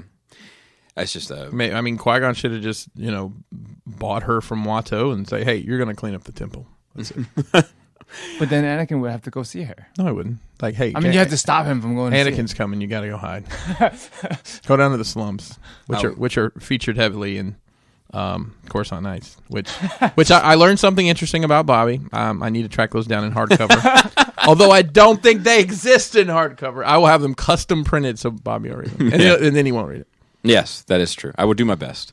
It's in the queue. It's in the queue. I'm just going to have to tell Raul to get them for you, and then you'll read them. He'll get them for me in comic form. He's got a better chance. In a battle... All right, so this question is from Paul C. In the battle between extra stuff, special editions, bonus material, first run bonus accessories, etc., and shelf uniformity, which one wins for you? Wait. In the battle between extra stuff and shelf uniformity, so special editions, bonus material. Are we talking about figures? I'm guessing. This is very confusing. I'm guessing. So, like, for me, or maybe it's DVDs and stuff too, because like they're special edition. Can I read that with my eyes instead of with my eyes? Yeah. Okay.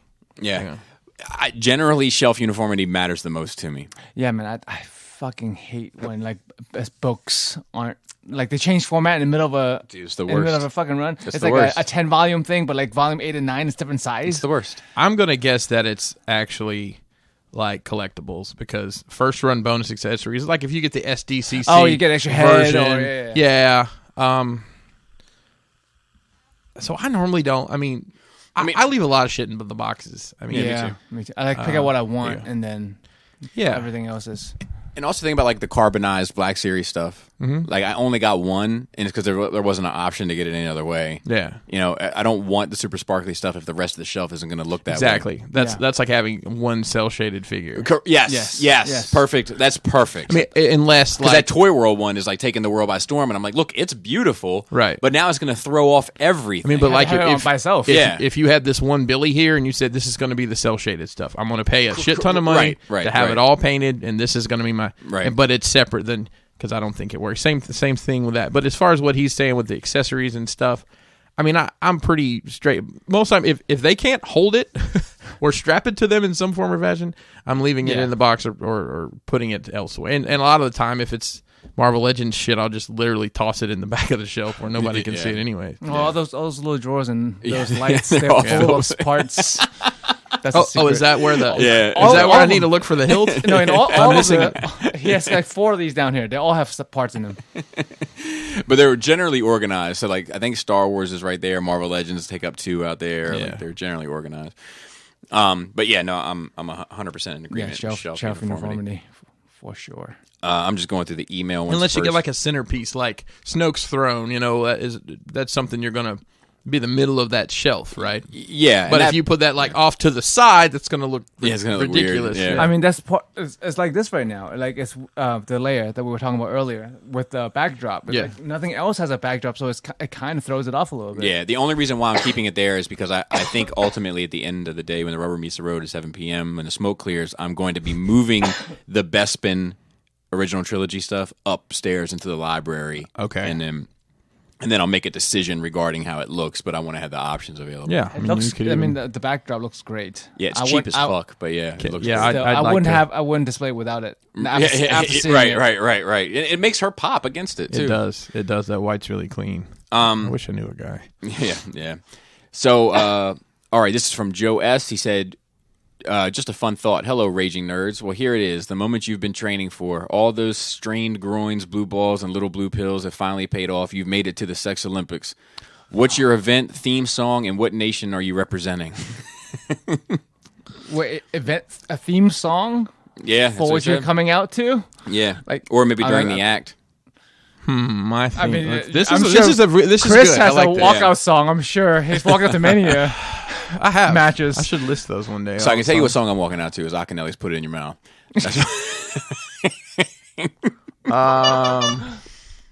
That song's fucking disgusting.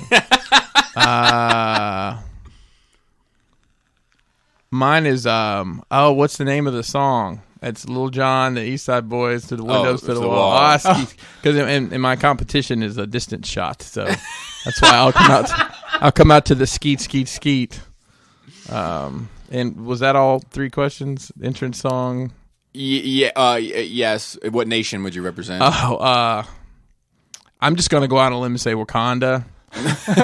No, a real. I don't know. The Confederacy. Yeah. Yep. The CSA, buddy. I'll wear my belt buckle. That's unbuckled. And some. I'm just gonna go for it. Rebel flag boxers. Right. All in. Kid Rock T-shirt. My song I've already mentioned. I'm going to represent just Maryland, the nation of Maryland, and the land of Mary, of Lord Baltimore. And I'm going to. My event is going to be the position change without withdrawal. Oh, the spin around move. I can go into like 5 or 6 different without. Man, look at this guy. Yeah, it's one of my like when I get in my bag, it's one of the, like you're just like, oh, he's gonna be one of them nights. That's impressive. Yeah. I don't know. Anal blasting. Taking or giving. I don't know. Doesn't matter. Human centipede, but in a different form. Joe's what about a song? Joe's in the freestyle orgy section of the fucking Batman the Animated Series. the theme song. The theme song. Yes. And then and the light comes up. It's dark. You hear that, and the light comes up. Are you wearing a cape? And then when the explosion happens, and when it pops is when I get into it. And you're just standing up on top of some ledge, off top ropes. That's aim. That's what it's going to be. It's going to be a. Jump off the top ropes and try to. Oh my god! You try to get it in, or it's gonna. You're gonna fucking break your shit. So there's a wrestling ring involved now. You said jump off the top ropes. He didn't list what kind of events are there. This is gonna be an aiming event. Maybe mine will be the pile driver. I have to work out the logistics on that one. Paul C. also wrote a nice little letter. He said, "Love you guys. I've already submitted my questions for the week, but I felt compelled to say this as I was catching up on last week's episode. This show is fucking crazy." Yeah. But he said, especially when everyone is there. But last week's episode gave true empirical evidence as to why I love you all. My mind was already blown when Joe made me realize that I wasn't the only person who thought that certain tree pollen smelled like jizz. Of course, it was Joe who also thought that, not because we're both Asian, but because he's the freakiest one on the cast that you know of. But the fact that you all knew the exact fucking tree that smelled like that. Yeah. Cue the gif of Wee Bay looking shocked. Hey, to add to that, Paul posted on the Nerd Rage page a picture of her I saw that. in full bloom. The aroma is just overwhelming. I had 2 of those in my yard in Alabama. If people wanted to know why NRR was my first pick, I could play that clip. I definitely wouldn't, but I could. So you need to make sure you bookmark that one for the early best ofs. Then we had a couple write-ins. We had a lot of questions, and we have some that have been sent in that I've had to screenshot, and those are always the ones that have a hard time kind of. Dante's that one, right? Yeah, so he posted them in. Oh, let's see here. There we go.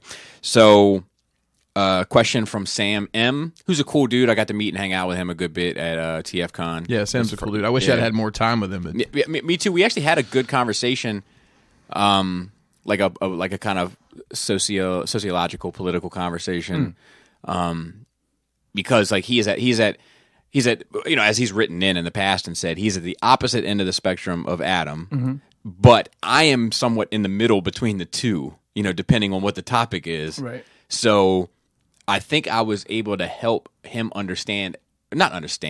help him see and relate to a middle ground. That it was, bridge the gap. Yeah, and it was, he had some stuff I hadn't thought about either. Like it was good. It was a good conversation. So he said, show question: is there a creative team for music, movies, comics, etc. that you can always count on? Meaning that whenever you see certain people working on projects, you can almost guarantee you'll like it.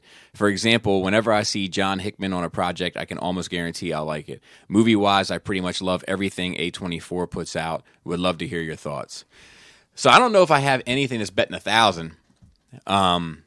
There's certain names, like if I see Just Blaze attached to something, like as a producer, I'm usually both feet in. How do you know that he's involved? Just Blaze. Okay, I'm just curious. Did he start that? Because now I don't know. Mike Will made it, and there's a whole bunch of them. Yeah, I don't know. That, yeah, I can't. The call signs, like basically shouting out at the producers. Yeah, Rico's going crazy again. That's one. That's one of my favorites. It sounds awful. No, it sounds good. It's like a girl doing it. Have you ever heard that Chris Rock, excuse me, bit where he's like, what if old school R&B singers shouted out record labels, Harold Melvin and Blue Notes talking about Motown Records for life. I wouldn't hate that. That would have been funny. Back in the day, they'd just be like, RCA.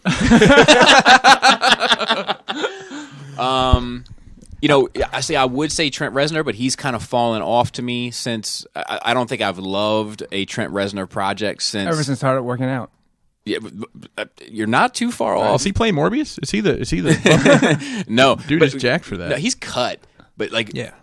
Reznor's like jacked. No, I know. Yeah. I've seen him. It's too much. He reminds me of Danzig. Remember Danzig? Yeah. Mother, take a children not to walk my way. Yeah, it's great. If we were still doing the playlist thing, we could do that. Who else? But he's fallen ever since Year Zero. Is probably the last thing I've loved from Reznor. I liked the Social Network soundtrack stuff he did. I liked some of the the Watchmen stuff that he did. But like a lot of his albums and stuff, I kind of been hot and cold on. So that one's kind of out.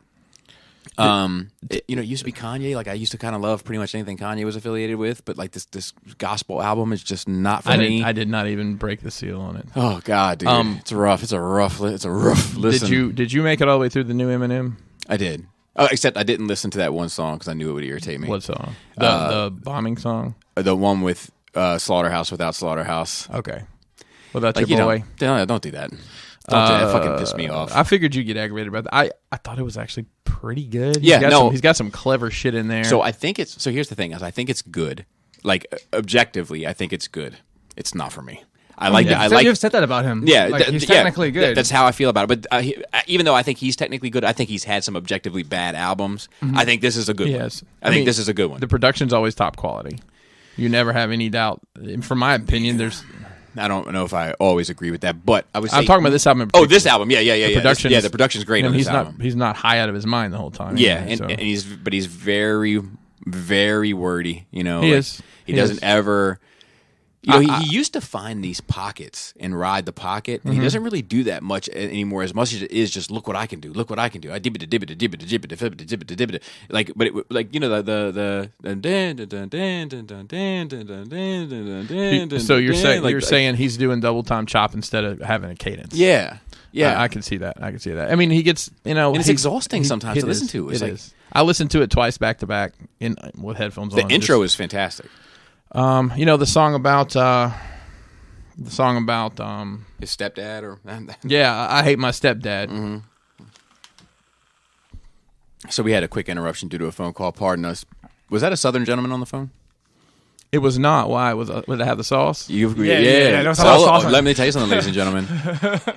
Chris has been popping up at my house now for years. Mm-hmm. Today we saw Chris. Yeah. Hi, this Chris. Chris.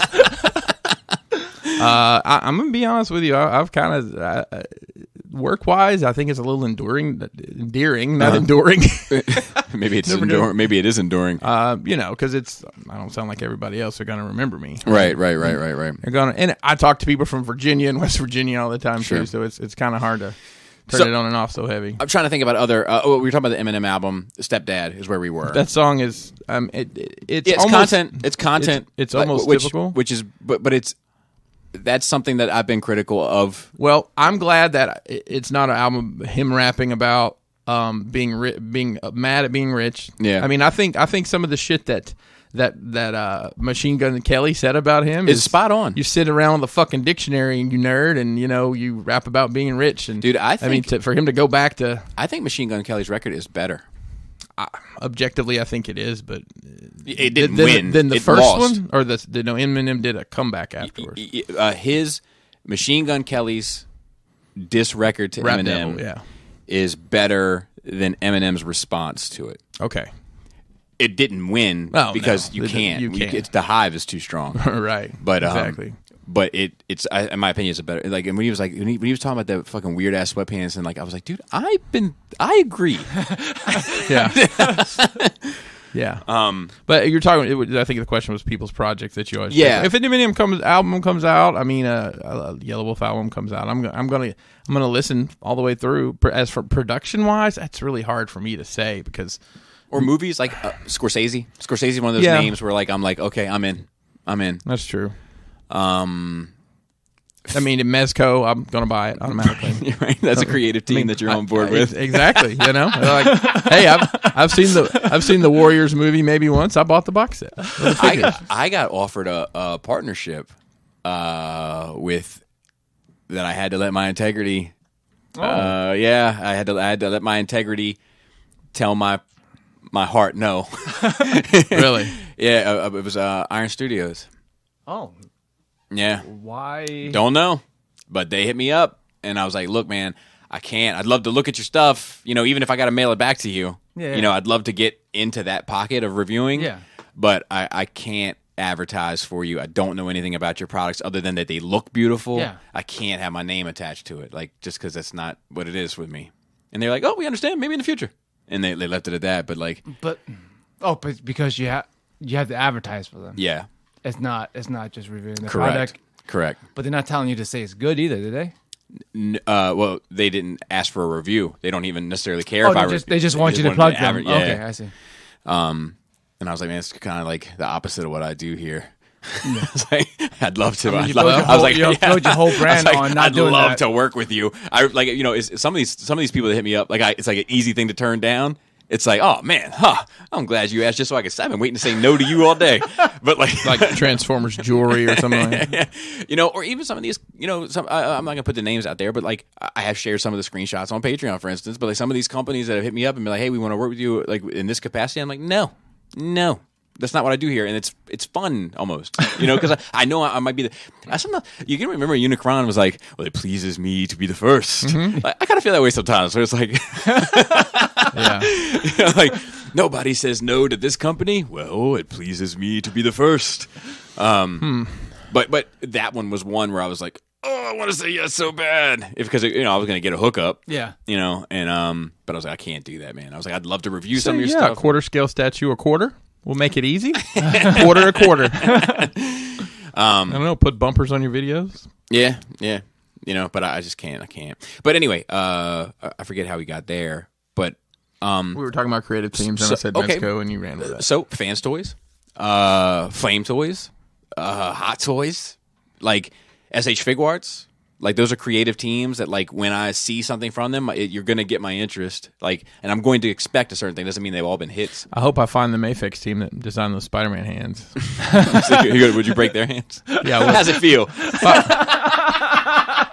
By the way, I do. Ami Ami did send me something. I don't know what it is. I'm assuming it's the arms with the hands on them. So if anybody wants to buy a brand new hands on the figure, I doubt I'll ever touch it. Yeah, I got my cyborg legs. Yeah? Yeah, they just sent me the whole lower body. From Ami Ami? Hobby Link. Not I go. So Ami Ami's got a funny Easy process. fix. I had to. There's like take a picture of the figure in front of the shipping label or something. I guess to verify that it. Right. Luckily, he still had the box. So. Yeah. Let's see. I'm trying to think if there's any other ones off the top of my head that I'm like. Oh, I mean, anything that Maynard's attached to, it definitely gets the benefit of the doubt Have from you me. tried the wine?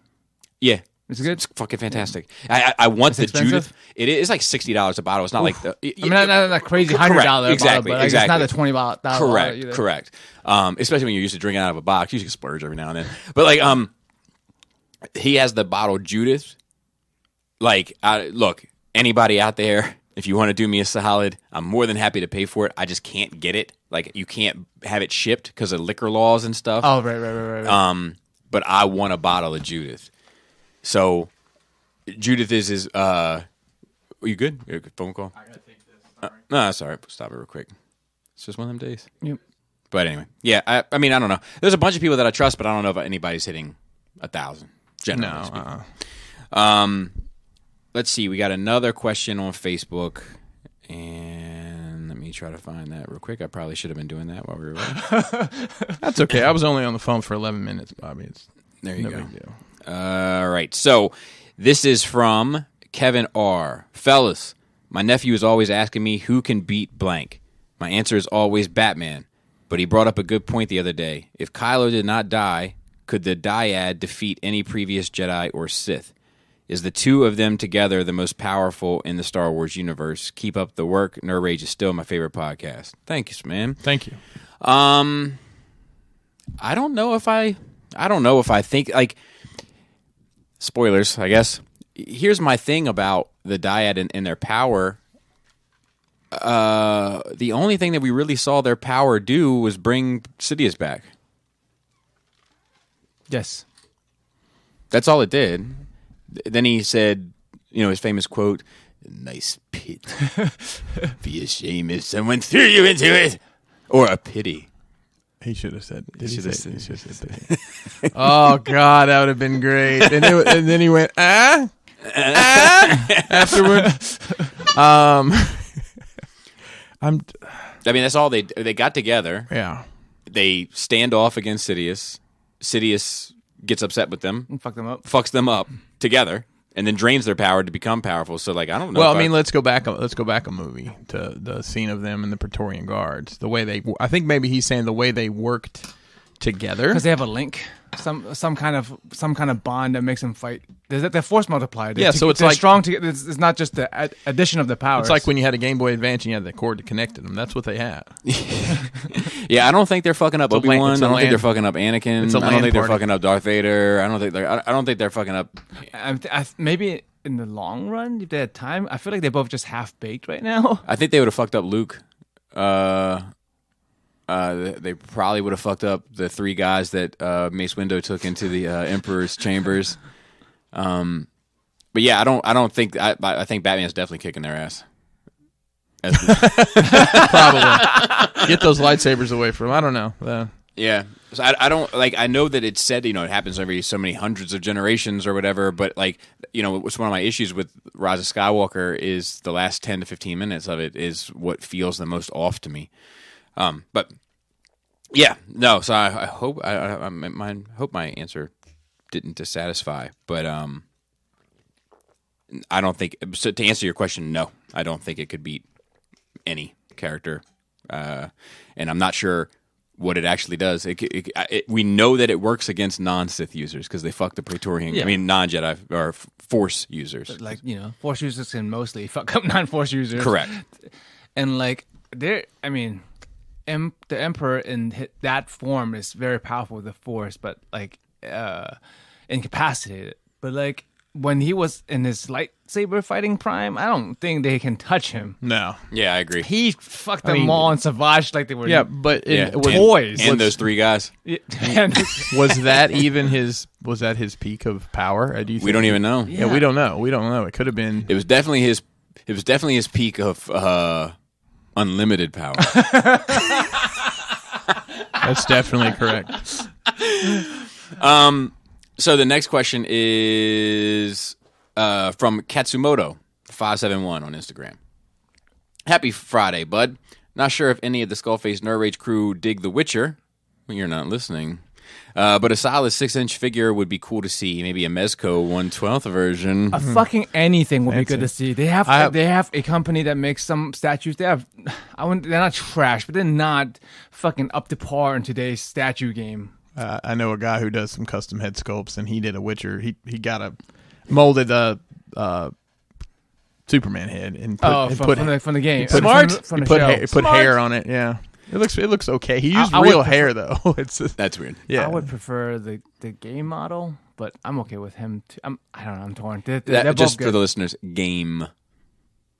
What did I say? You said game model. You That's how it came out. It was on the edge, so I just wanted to clarify. It was like 3/4 gay. I would like a switch out head, so to speak. Mm-hmm. There you go. If both heads. Would be Yeah, good. that would be perfect. He said, and I would buy 2 copies. He said, "What do you think of that custom Mezco 1/12 Snake Eyes popping up everywhere?" So I have. I think it's by 112 Shop. I'll tell you exactly what that is because I was involved in that. All right, talk about it. So Brian Lowry runs 112shop.com, and he does a mystery box that was the first one he did. So the kit contained the soft goods and which Bobby loves, a head sculpt, and all the accessories to take a Mezco blade and make it into a Mezco Snake Eyes. And then I created a diorama for that project. He does an epic, like one person one, like one of those very expensive Mezco Gomez assassins, and then the diorama, which they're promptly selling because I have nowhere to put it. But that's what that is. Well, you've never asked a more appropriate question to the Nerd Rage crew team, I can tell you. Yeah. So, and I'm glad that worked out. He's doing a second box that is bat themed.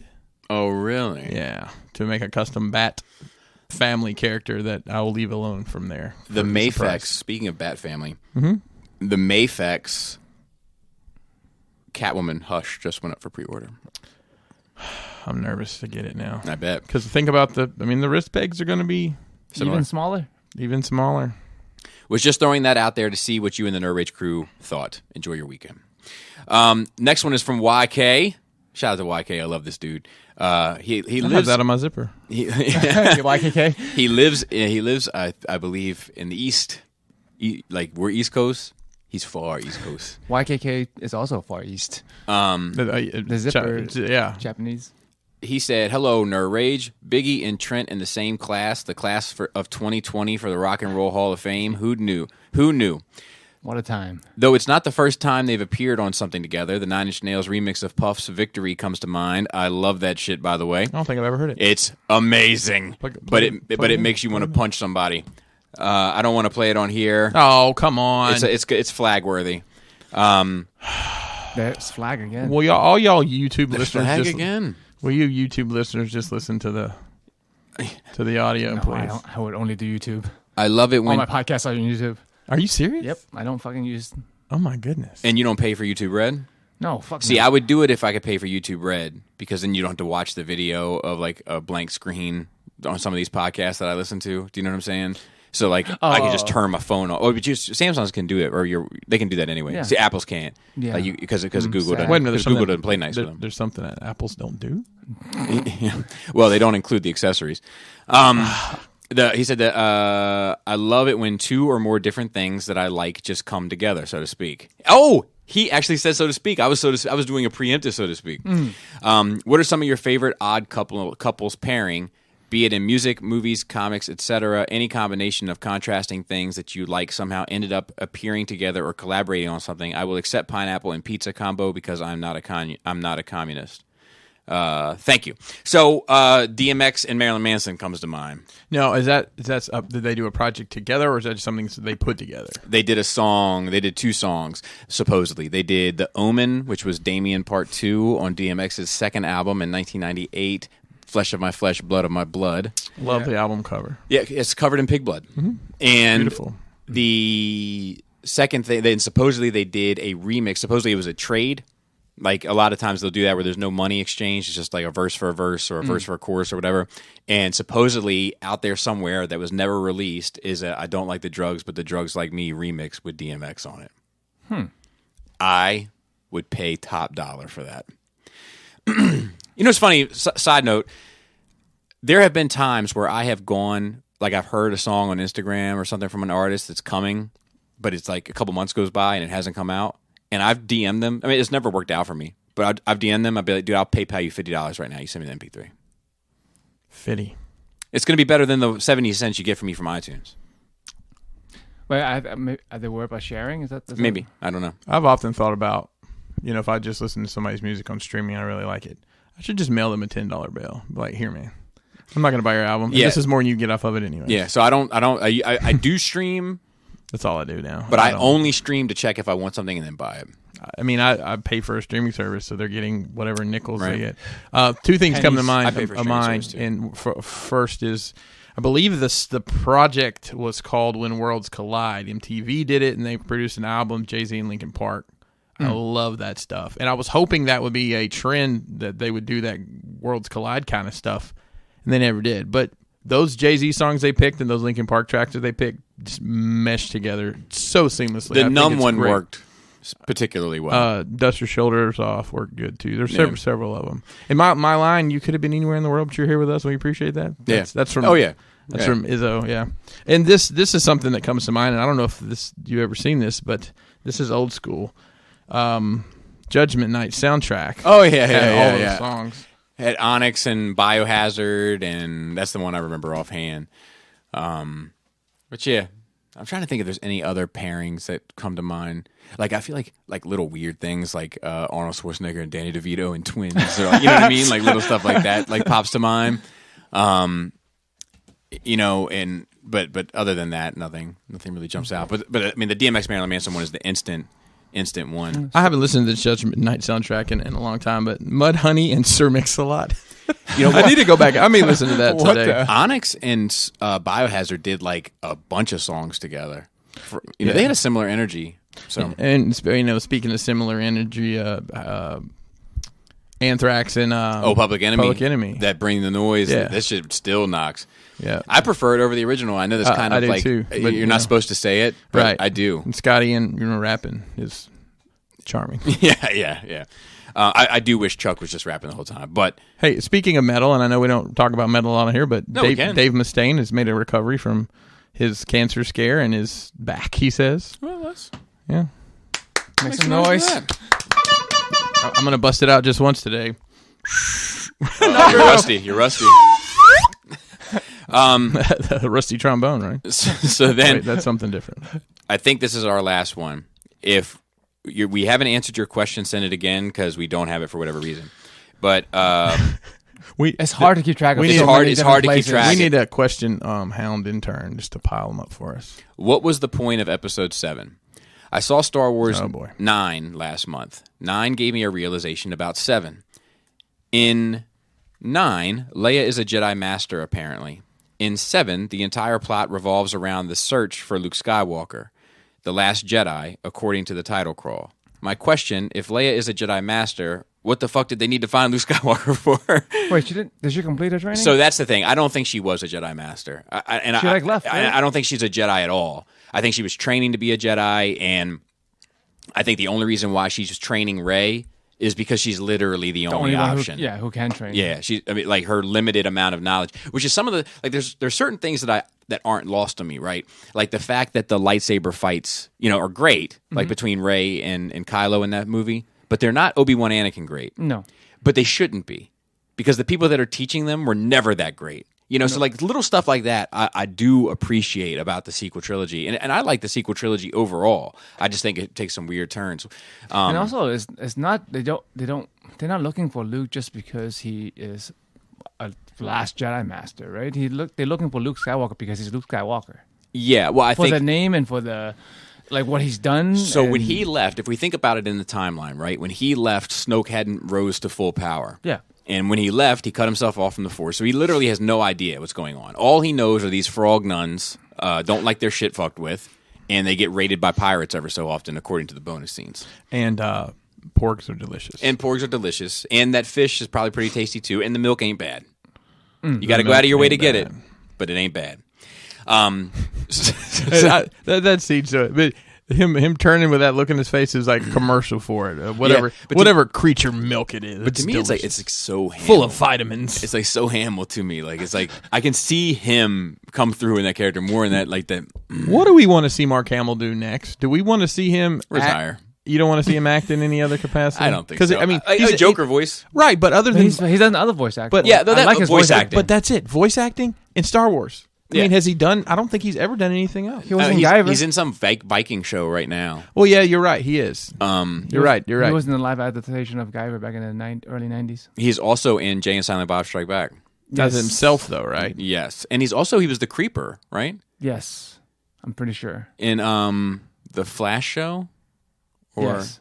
Yeah, I guess he has done little odds and ends, bit parts. It's like, but I would Luke prefer, Skywalker's going to be on this show. I'll watch it. I would prefer he just stick to voice. I want him to do Riverdale. Hey, shout out to Riverdale. Riverdale has some big news this week. Yeah, Riverdale's got some new episodes. So shout out to all the Riverdale fans. Get busy. Get busy living or get busy dying, or just get busy. That's right. Let's see what else. But yeah, I think that it was more so that Leia wasn't in a position to do what Luke could have done if Luke was in that mindset. What they didn't know is that Luke was in a totally different mindset. So here's a question I have: does everybody else there know that Leia is almost a Jedi? I don't know. The people on the ship, because I'll be honest with you. One of my big contention points of Episode 8 was the zombie Leia frozen scene. But now I understand it because she has the Force. She's a freaking 98% Jedi now or whatever. Right. Well, she 2% filler. That's right. It's like my crab cake. She's got she's this is good. Hang on. She's got a Jedi GED. I like it. I think that's accurate, and that to me makes more sense now. And I don't that patched that problem I had with that because I always imagined that was the case, that she probably did a little bit. Well, I think it's in Bloodlines too, so that might be some of the baggage. It didn't happen in a movie. Then it doesn't count. I agree. No, I'm kidding. But I agree though. Ultimately I agree. It doesn't matter. I'd like to know where they get kyber crystals from. Well, they were getting them from Jeddah, but they blew that planet. That was a long time ago. Yeah. Where do they get it now? Like with the radio. And when did they go back to that snow planet? Oh, from Clone Wars. From Clone Wars, yeah. eBay. eBay. There's got to be an eBay, galactic eBay. But yeah, so that's kind of how I view that, and I don't think Leia was in any real position to train Rey. You know what I mean? I think it was just a last resort. Like it's better. She knows more, so she knows. Yeah, she knows more, so she's all we got. So we can move into Star Wars news, and then if you want, we can have a little, because we were doing well on time. And I keep forgetting this is now a 3-hour show. Yeah. First of all, Clone Wars trailer, final trailer, looks fucking amazing. The production value. It looks fucking amazing, and I'm excited for it. I'm so happy. There's a couple things I noticed. So Anakin's talking to pregnant Padme. Okay. And there was one other thing that I noticed. He looks more like his hair's long. Yep. His hair's long, curly long hair. But there's another. They replay the scene from Episode 3 where Mace is like, "I sense a plot to overthrow the Jedi." So that might be plug right in. It might be that the rumors are true, that it leads up through Order 66. I know. Dude, I like that they had Clone's point of view on talking. Dude, that is, yes. It's like we got mixed feelings about the war. If it wasn't for the war, we wouldn't be here. But it's all we're here for. I like that they have a voice. It's so fucking good. It's not just about Anakin and whatever anymore. It's the Clone Wars. This is the most excited I've been. What's the premiere date in a long time? I think it was going to be February 17th, and I think they're talking about moving it to February 21st. But it's going to be somewhere around there. What's the date of the last episode? I don't know. Yeah. Please watch it. I'm not fucking watching that shit. Why? I don't. I hate it. I hate doing it. I tried it. I fucking got real mad. My wife's got fucked up like that too. Like she doesn't want to. Like we watched that second fucking Mythic Beast or Mystic Beast. Mythic Legions? No, got close. The Harry Potter spinoff. Fantastic Beast. And it ends on a cliffhanger. She's like, "What the fuck?" I mean, I didn't know this had a cliffhanger. Most of the Star Wars movies end on cliffhangers. They do. It's not the same way. Like it's worse. There's lows between plot points and an overall arc, and then there's just stopping in the middle of something. 5? Like if I stopped at McDonald's, but I'm going to Home Depot later, it's different than me just stopping in the middle of the road before I get to McDonald's. 5 is stopping in the middle. 5 is stopping in the middle. 5 to 6 is stopping in the middle. 5 to Empire to Jedi is think stopping so. in the middle. For sure. There's no arc that completes in 5. Yeah, Han got caught. He's in carbonate. Is that what we're talking about? Yeah, that's not the end of the arc. He got No, fucked. that's not the arc. No.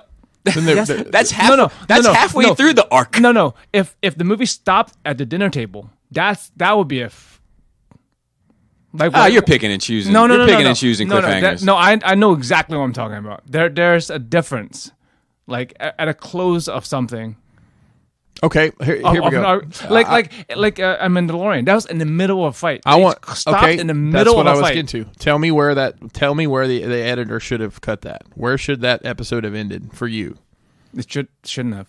What do you mean? It should have just been one episode. I mean, it was written as a two-part. It was written as a two-part, so there's no good place to stop it. I have to rewatch it to see if there's a good stopping point. I'm sure there is, but off the top of my head, I can't think. But that wasn't it. Okay. Yeah, even knowing you only had to wait like 4 days to watch it, it's not the fucking point. It turned me completely. I went to watching nothing but Star Wars to watching no Star Wars. I know stuff. I'm good with that because you said the moment you said it, you were like, it's fucking irrational. I'm not being rational about it. Well, my reaction is rational, but like, no, it's not. No, my reaction is irrational. Oh, okay, yeah. But my point about where something should stop isn't to me. Like, yeah, no, I think I have a rhyme or reason to where I think things should stop. And what's a cliffhanger and what's between two plot points? Were you okay with the way that did you finish watching that? Did you finish The Mandalorian? Oh yeah. Were you okay with the way the first season ended? Yes, that's not a cliffhanger to me. There's more story to tell. No, but that part is over. I agree, but 5 isn't that. 5 is in the middle of the drama. I don't think so. They ran away. They're being chased. They lost a member. And they got away. They did get away. It wasn't in the middle of it. It wasn't like a. Not all of them got away.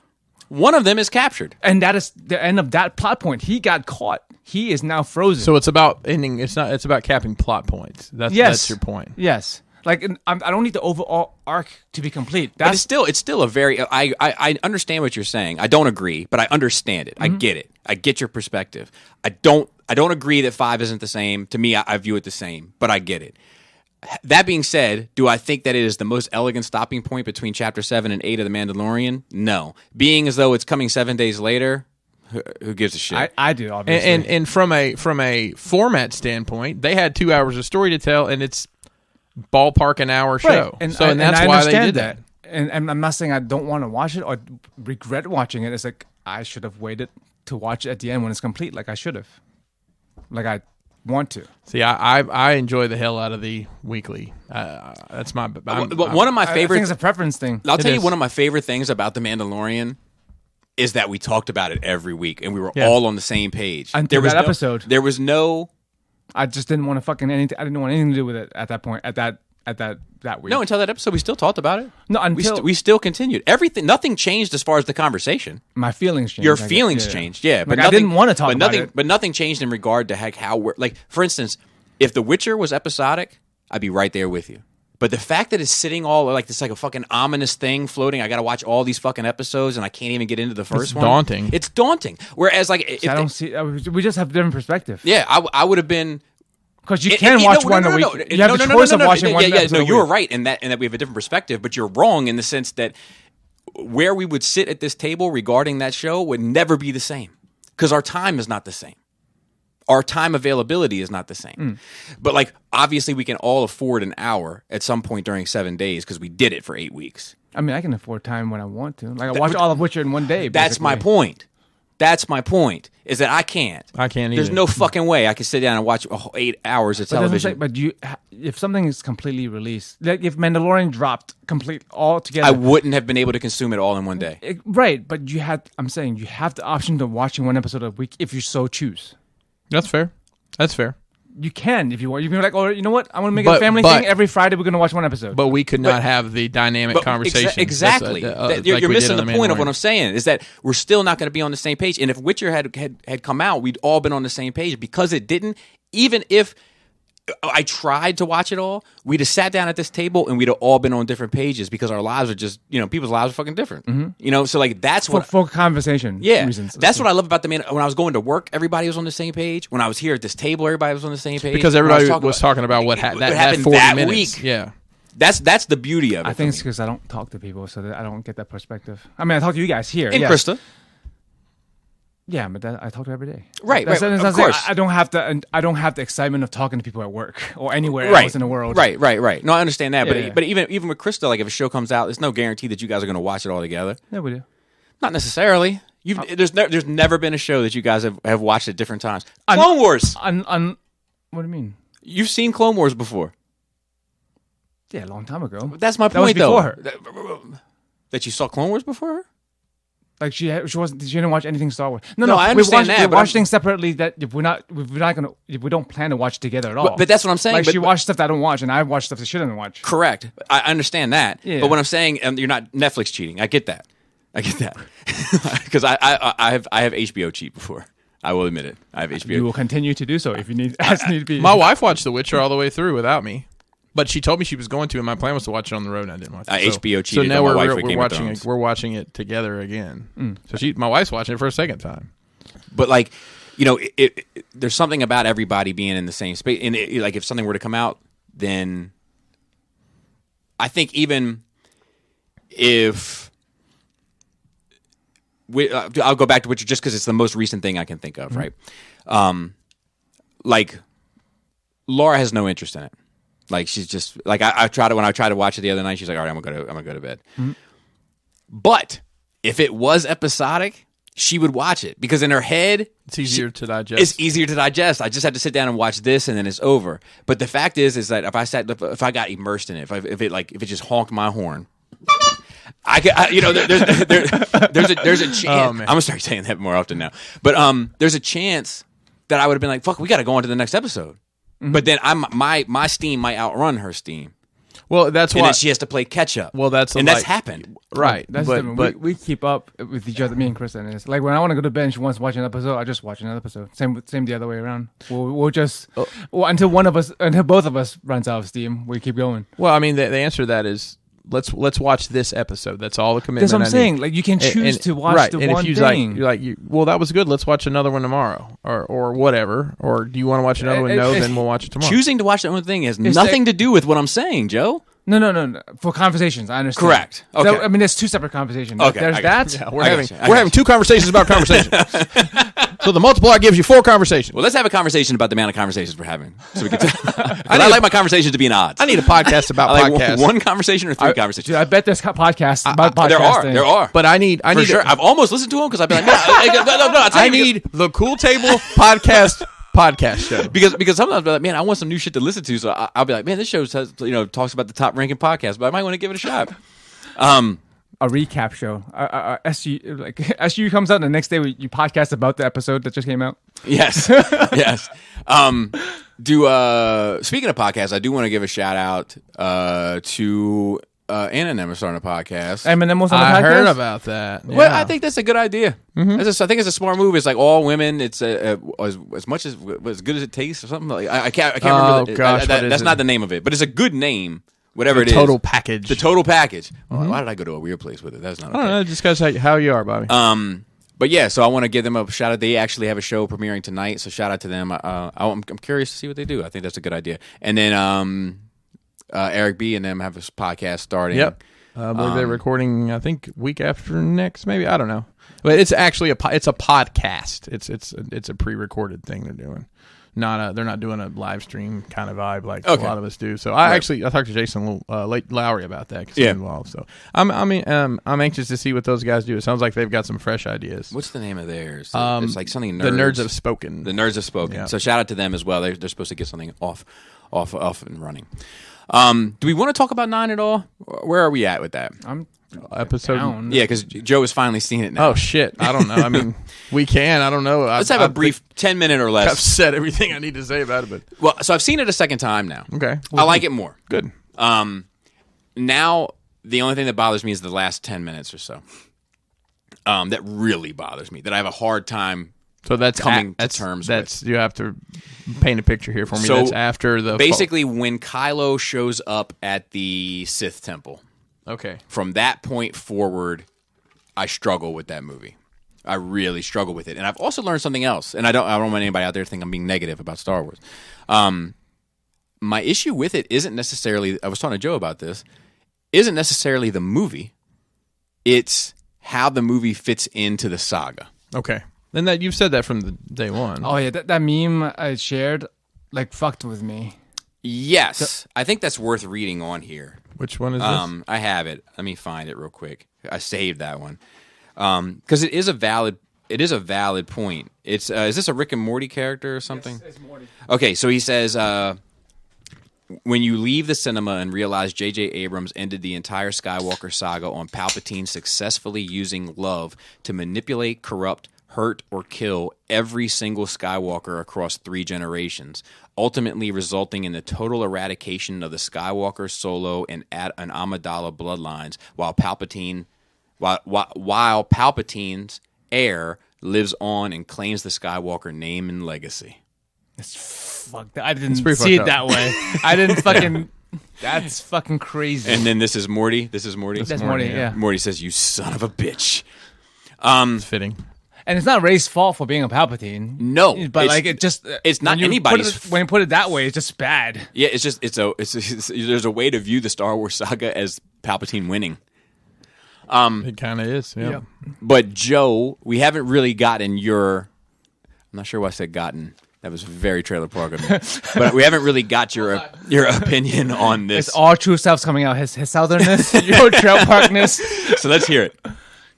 I mean, as someone who enjoys the world, it's great. I enjoyed it, but I don't think it's a good movie. Like, it's not quite so bad as a Michael Bay movie, but like it's reminiscent in the way it feels. It's like one big thing to another big thing to another big thing. Just meanwhile the plot is not. There's not a whole lot of plot holes and nonsense like Transformers, but like it does keep adding things, and then I don't know. I don't know how a normie actually follows it, or maybe it goes over the head so they don't have to follow it like a Michael Bay movie. I've heard 2 interesting comparisons about it from people who liked it a lot. And I liked it. I like that's why I want to clarify. Yeah. Like I liked it too overall, but two of the comparisons I really enjoyed. One was, this movie is the Millennium Falcon. That's what they said. I don't feel the same way. But they said it's junky, it's clunky, but it has it where it counts. Makes sense story-wise. And another person said it's a playlist of songs that I love, but in the order of the playlist, I don't enjoy the playlist. So it's like a bunch of ingredients that you end up making a casserole. It's not that great. Yeah. That's I made that analogy. So a bunch of ingredients that you enjoy too. Yeah, a bunch of shit that's great while it's standing alone, but Yeah. put the orange juice in with the green peas and things get weird. I do like there had like a lot of the memes that have come out of it. I am like, man, that's just like that Rick and Morty meme. The other one that was like, I just want to make it clear that J.J. Abrams did away with Finn's sidekick who rides space horses and hacks First Order tech with a new sidekick that rides space horses and hacks First Order tech. That's right. There has been like a lot of those things where I'm like, man, I can't argue with that. But I the part that I struggle with is when Kylo gets to the fight, he has his power drain and he's thrown down a pit. And then he comes back up to die. I just don't think they did enough with that character. I didn't know what to do with it. My favorite, my favorite Kylo moment from that movie is when Rey sends him the lightsaber, and he pulls it out, and he just he does this little Solo shrug to the guys. It's like, fucked up now. And it's a very Solo shrug. It is a Solo shrug. But I love that. He's like, you know what's going to happen, guys. Yeah. The Solo scene put the movie up 2 points. Yeah, for it's me. great. It's great. Yeah. And his turn, it made so much better than movie. Just his that turn scene to the alone. light side is the most believable flip to me in Star Wars. It's more believable than Anakin turning to the dark side or Vader turning to the light side. It is the most believable flip. Like he's been torn and tormented the entire time, and at the end of it, he has Leia, Rey, and Solo working on him to get him to flip, and he finally flips. Well, we do have to keep in mind that he's also been he's been heavily involved in genocide. Yes, much the same way Vader was. So. Yeah, I mean, very similar in the fact that like neither one of them pushed the button, but they watched it go down. They watched it go down. That's right. Maybe Clone Wars makes Anakin's fall better because you get more time. And I'm not saying that either of them are trash. To me, it's just the most believable of the three. Like it's the one that I buy into the most. From like, yep, the trajectory of this character seems right. To change, and the fact that all those components, and it wasn't even with him torn, it wasn't an easy fight. Like so many things had to happen in such a specific sequence for it to. I think all that works. Yeah, but then after that, it's like they wrote him out of the movie because his arc was completed. It's like, well, I guess he's done now. And I halfway wonder if he was meant to die there, instead of being healed by Rey. If in the original shots or whatever that he died there on that bridge because it doesn't seem like he plays it like he wasn't really written into the rest of the film. Right. Yeah. It was probably something like this. Hey, apparently Jedis can heal now. So you want to write that in? It might have just been. Yeah, let's do that. We can make the movie 5 minutes long. We said that he might die on Twitter, and our test audience said no. But then he died anyway. Right. Twitter told us not to do that, so... I also read that they said, like, the guy who wrote it, the guy who wrote Batman and vs. Superman, co-wrote it, said that the original plan was for them to be siblings. So that made me feel validated. Right. At least in my feelings, but I think that would have been more interesting. But then she wouldn't be a Palpatine. Right, which I think is best. I think it's best if she's not a Palpatine, personally. But yeah, like the and then that story that's maybe not worth telling, but to learn about like Jaina said Palpatine's kid being against yeah, all of that is weird to me. Jaina saying I can't imagine him having yeah. Jaina, I'll tell you a weird side story here. So I was listening to this song that I love, and it is a guilty pleasure. It is trash. I mean, it's not trash, but it is trash. It's a great song, but it's very lowbrow. And one of the lyrics in it is, "She wanna suck on a lit dick," and then the ad lib to it is "ay ay ay" behind it, and it has a very good feeling to it. And it was playing in the house, and my wife said, like, kind of to me, but audible for everyone to hear, like, "Good thing she didn't pay attention to the lyrics." And Jaina was like, "I do, and I bet she doesn't." Wow. That's epic. Wow. I bet she doesn't. What else? And I almost got into a screaming match with that guy at the fucking parking lot afterwards. Huh? So Joe and I had to go to the vape store afterwards. Oh yeah, well, what a better place to get in a fist fight. People that's some people like to talk shit when they don't need to talk. They don't need to say anything. Yeah, so I was parked at a parking spot, and I got my stuff. I get in the car, and I'm pulling through. Like, you lucked out. So I'm pulling through, and this guy gets out of his car, and as I'm pulling through, so I'm in the wrong. So I slam on the brakes, and I was like, my bad. Like, go ahead, you're good. I'll wait. Go ahead. And he said something that I couldn't hear, but I could tell there was a tone. And so I put my window down. Like, "What'd you say?" Like, let's clarify. And he was like, "There's no lane here." And I was like, "I know there's no lane here. I'm pulling through." He's like, "Yeah, well, that's illegal." And I was like, "Yeah, you a cop? Are you a fucking cop? Let me know when you're a cop. I can start fucking listening to you." Like, I start going on this whole... Because people are ridiculous. Like what? You never fucking went over the speed limit, you motherfucker? Right. But... Side note. Shouldn't throw stones when you live in a glass house. What's interesting is that's the first time that you have been around me when I've gone to this place, I think. Maybe. Yeah. You were there once in the movie theater. Mm-hmm. And you were there once. But I was just like, man, it's taking a long time. I'm doing better. I'm working on me. Anyway, I don't like Palpatine throwing lightning at her. She can barely handle it. The Jedi talk to her, which I do like. and then she makes an X with the lightsabers, and that solves the problem. It's easy, Bobby. Okay. X gonna give it to you. Well, so that's what I think they should have dropped when she put it into the X. Somebody mix it. It's not a fucking game. Put that one in there. Like I'm not against the Force being able to, it's magic, right? It can do all kinds of things. I'm not against the ability to use the Force for all kinds of things we didn't know that you could do, like teleporting items between people if you have a connection, or astral protection, or what. How would you abuse that as a couple? Honey, you seen the remote? Yeah, hang on. Thanks. Honey, can you give me a beer? Yeah, hang on.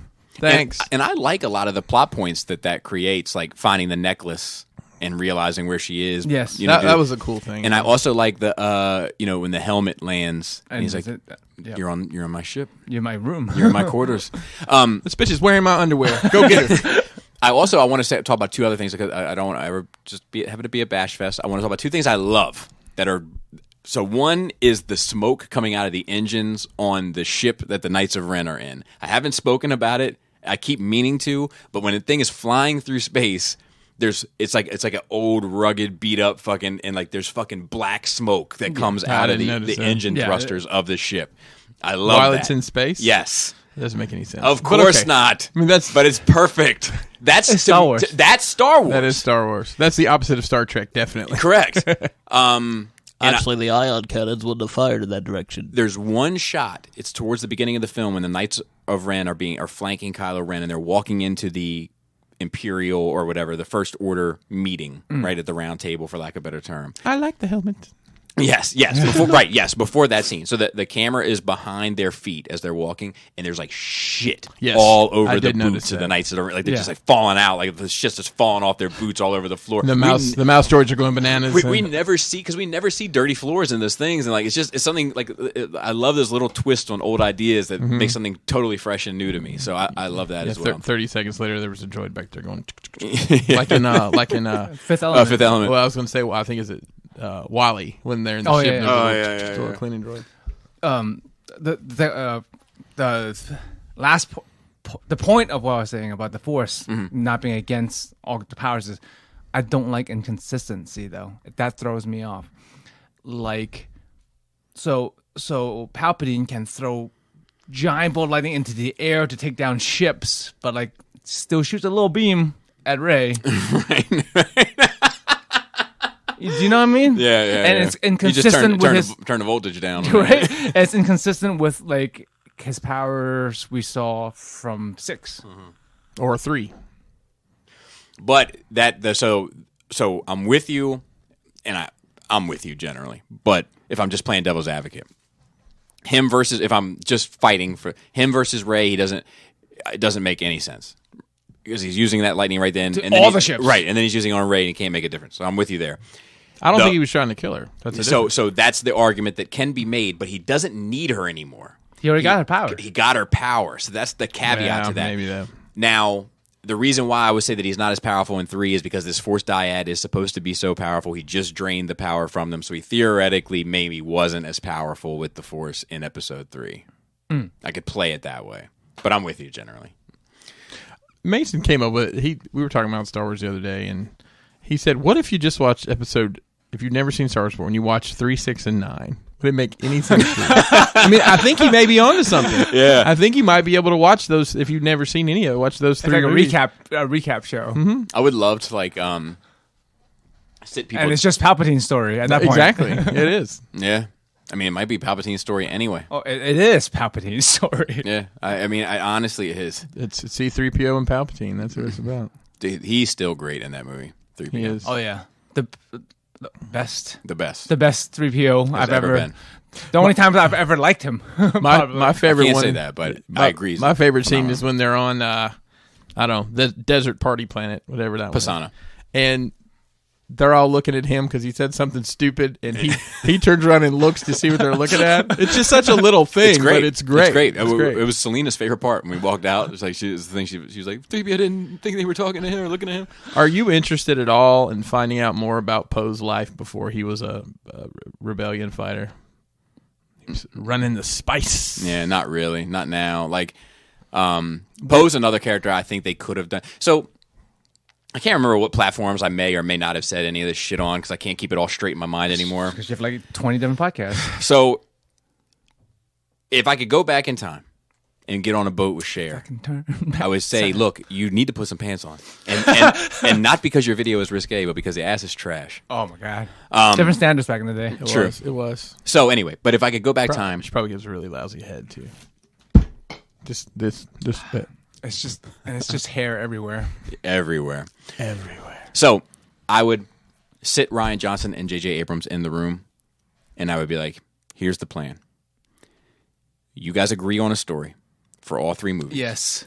Rian Johnson, you handle all Force users and everything that relates to the Force regarding this story.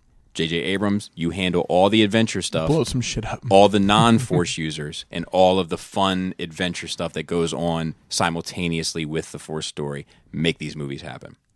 Cohesively. Yeah. Yes. That And I think because everything that JJ does with the adventure stuff and all of them, like Finn and Poe and all, like even Finn and Rey, where it doesn't deal with the Force really, it just deals with an adventure in 7, and then all the Pisana stuff in 9, and all that stuff is great. Yeah. It's just when he has to get into the nitty gritty of the Force that he fucking loses it. And Rian Johnson, I feel like, is the exact opposite. All of the Force shit in Episode 8 is some of the best Force shit we've ever seen since Episode 5. But he can't tell an adventure story to save his fucking life, so we get the Finn Rose adventure that isn't good. Yeah. So if imagine the Finn Rose adventure with JJ at the helm, and you get the Finn Jannah story, which is more interesting. Like what if? And this is just silly. Instead of JJ, they had asked Michael Bay to do it. I think you would have gotten the same 9. Do you think so? Do you think we would have gotten to the same place? If he didn't write it. If somebody wrote it for him and told Michael Bay to direct, it would have been the same movie. Maybe.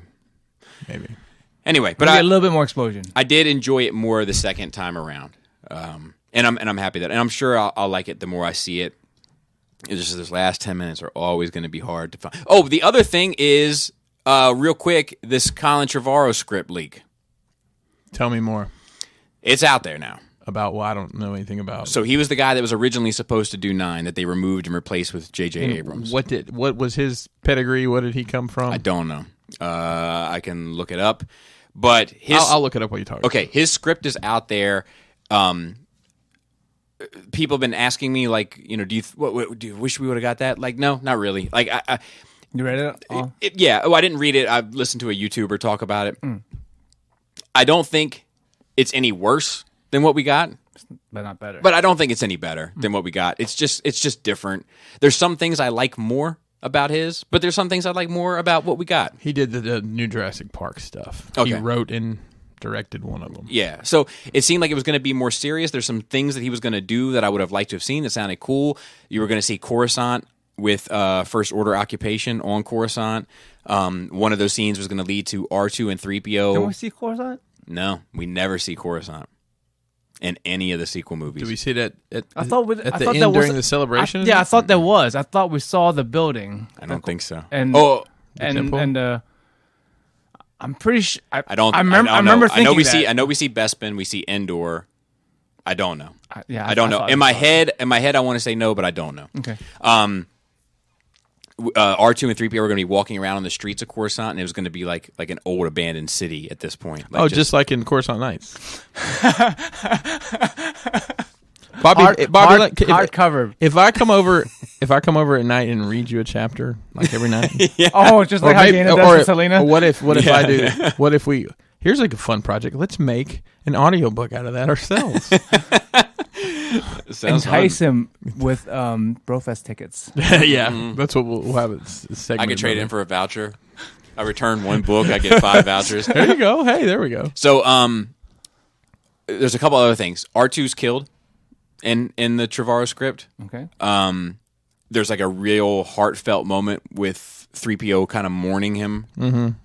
And Chewbacca, I think it's Chewbacca in my mind's eye, like rips the dome off of R2 and like wears it on his back. Like a Ninja Turtle? Yeah, or like a shield or something, like a that's cool to me. But how do you kill a droid though? I mean, I mean, if you erase his memory. I guess. But even that, like, you know, there's not that moment where Chewie comes back and finds out that all of his fucking friends are dead at this point. So like, do I like that better? Do I like this better? Right. That was a great scene. Like, also, I mean, Yeah, not that was good stuff. It's sad, but the scene It's wonderful. itself. Yeah. And I'll tell you that Daisy yelling Chewie when she thinks she's killed him, like, I believe that's the best acting she's ever done. I feel like it's like Yeah. I believe every fucking syllable. You know, like both of them. But the I think it's fine. I don't think it fixes my problems with 9, and I don't think it satisfies me any more or less than 9. So that's my general thoughts on it. I can send you guys a link if you're interested in taking a look at it. Probably good what you told me. Gotcha. Appreciate it. There is some art, so that's another interesting side effect to it. There was tons of art for this because it was it was pre-production stages. That's why the art book isn't out now, because they had to redo the art book. Really? So some of them got out. They've recalled them. They're destroying them. Oh, they're Wow. in the viscera. I didn't know they had released Only a them. few, and they like went to like Asian markets and stuff for them to promote it and everything else. But So they're like, there's probably press copies and but shit is getting leaked from it. So like Those books are going to be worth a lot. Yeah. I'm sure some people aren't returning those. so I can send you links to some of the art that's been leaked also, and some of it is why don't cool. you put it in the notes for the show? People might like to look at that. It's a good idea. I will. I'll add it right here. And I think that'll do it. Shout out to the rest of the Nerd Rage team. We will be getting together with some of those boys here. And you still look up there. I every do. time. I do. It's I'm funny. a creature of habit. Dante the Destroyer, obviously, on Facebook. Marilyn Phil on Twitter. We got Raul the Machine on Instagram. Manny behind the scenes, who I did reach out to, Finally. but I have not heard back. I got a voicemail. I sent a text and a voicemail, and I have not heard back. So hopefully, see, this is shit that stresses me out because I don't know anybody that knows him. You know, what if something's happened to him? You know, like that shit. That's the type of shit that I worry about.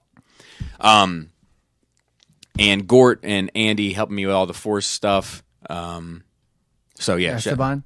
Esteban as well. That's a sweet dude, man. He's a good-hearted, genuine dude. Yep.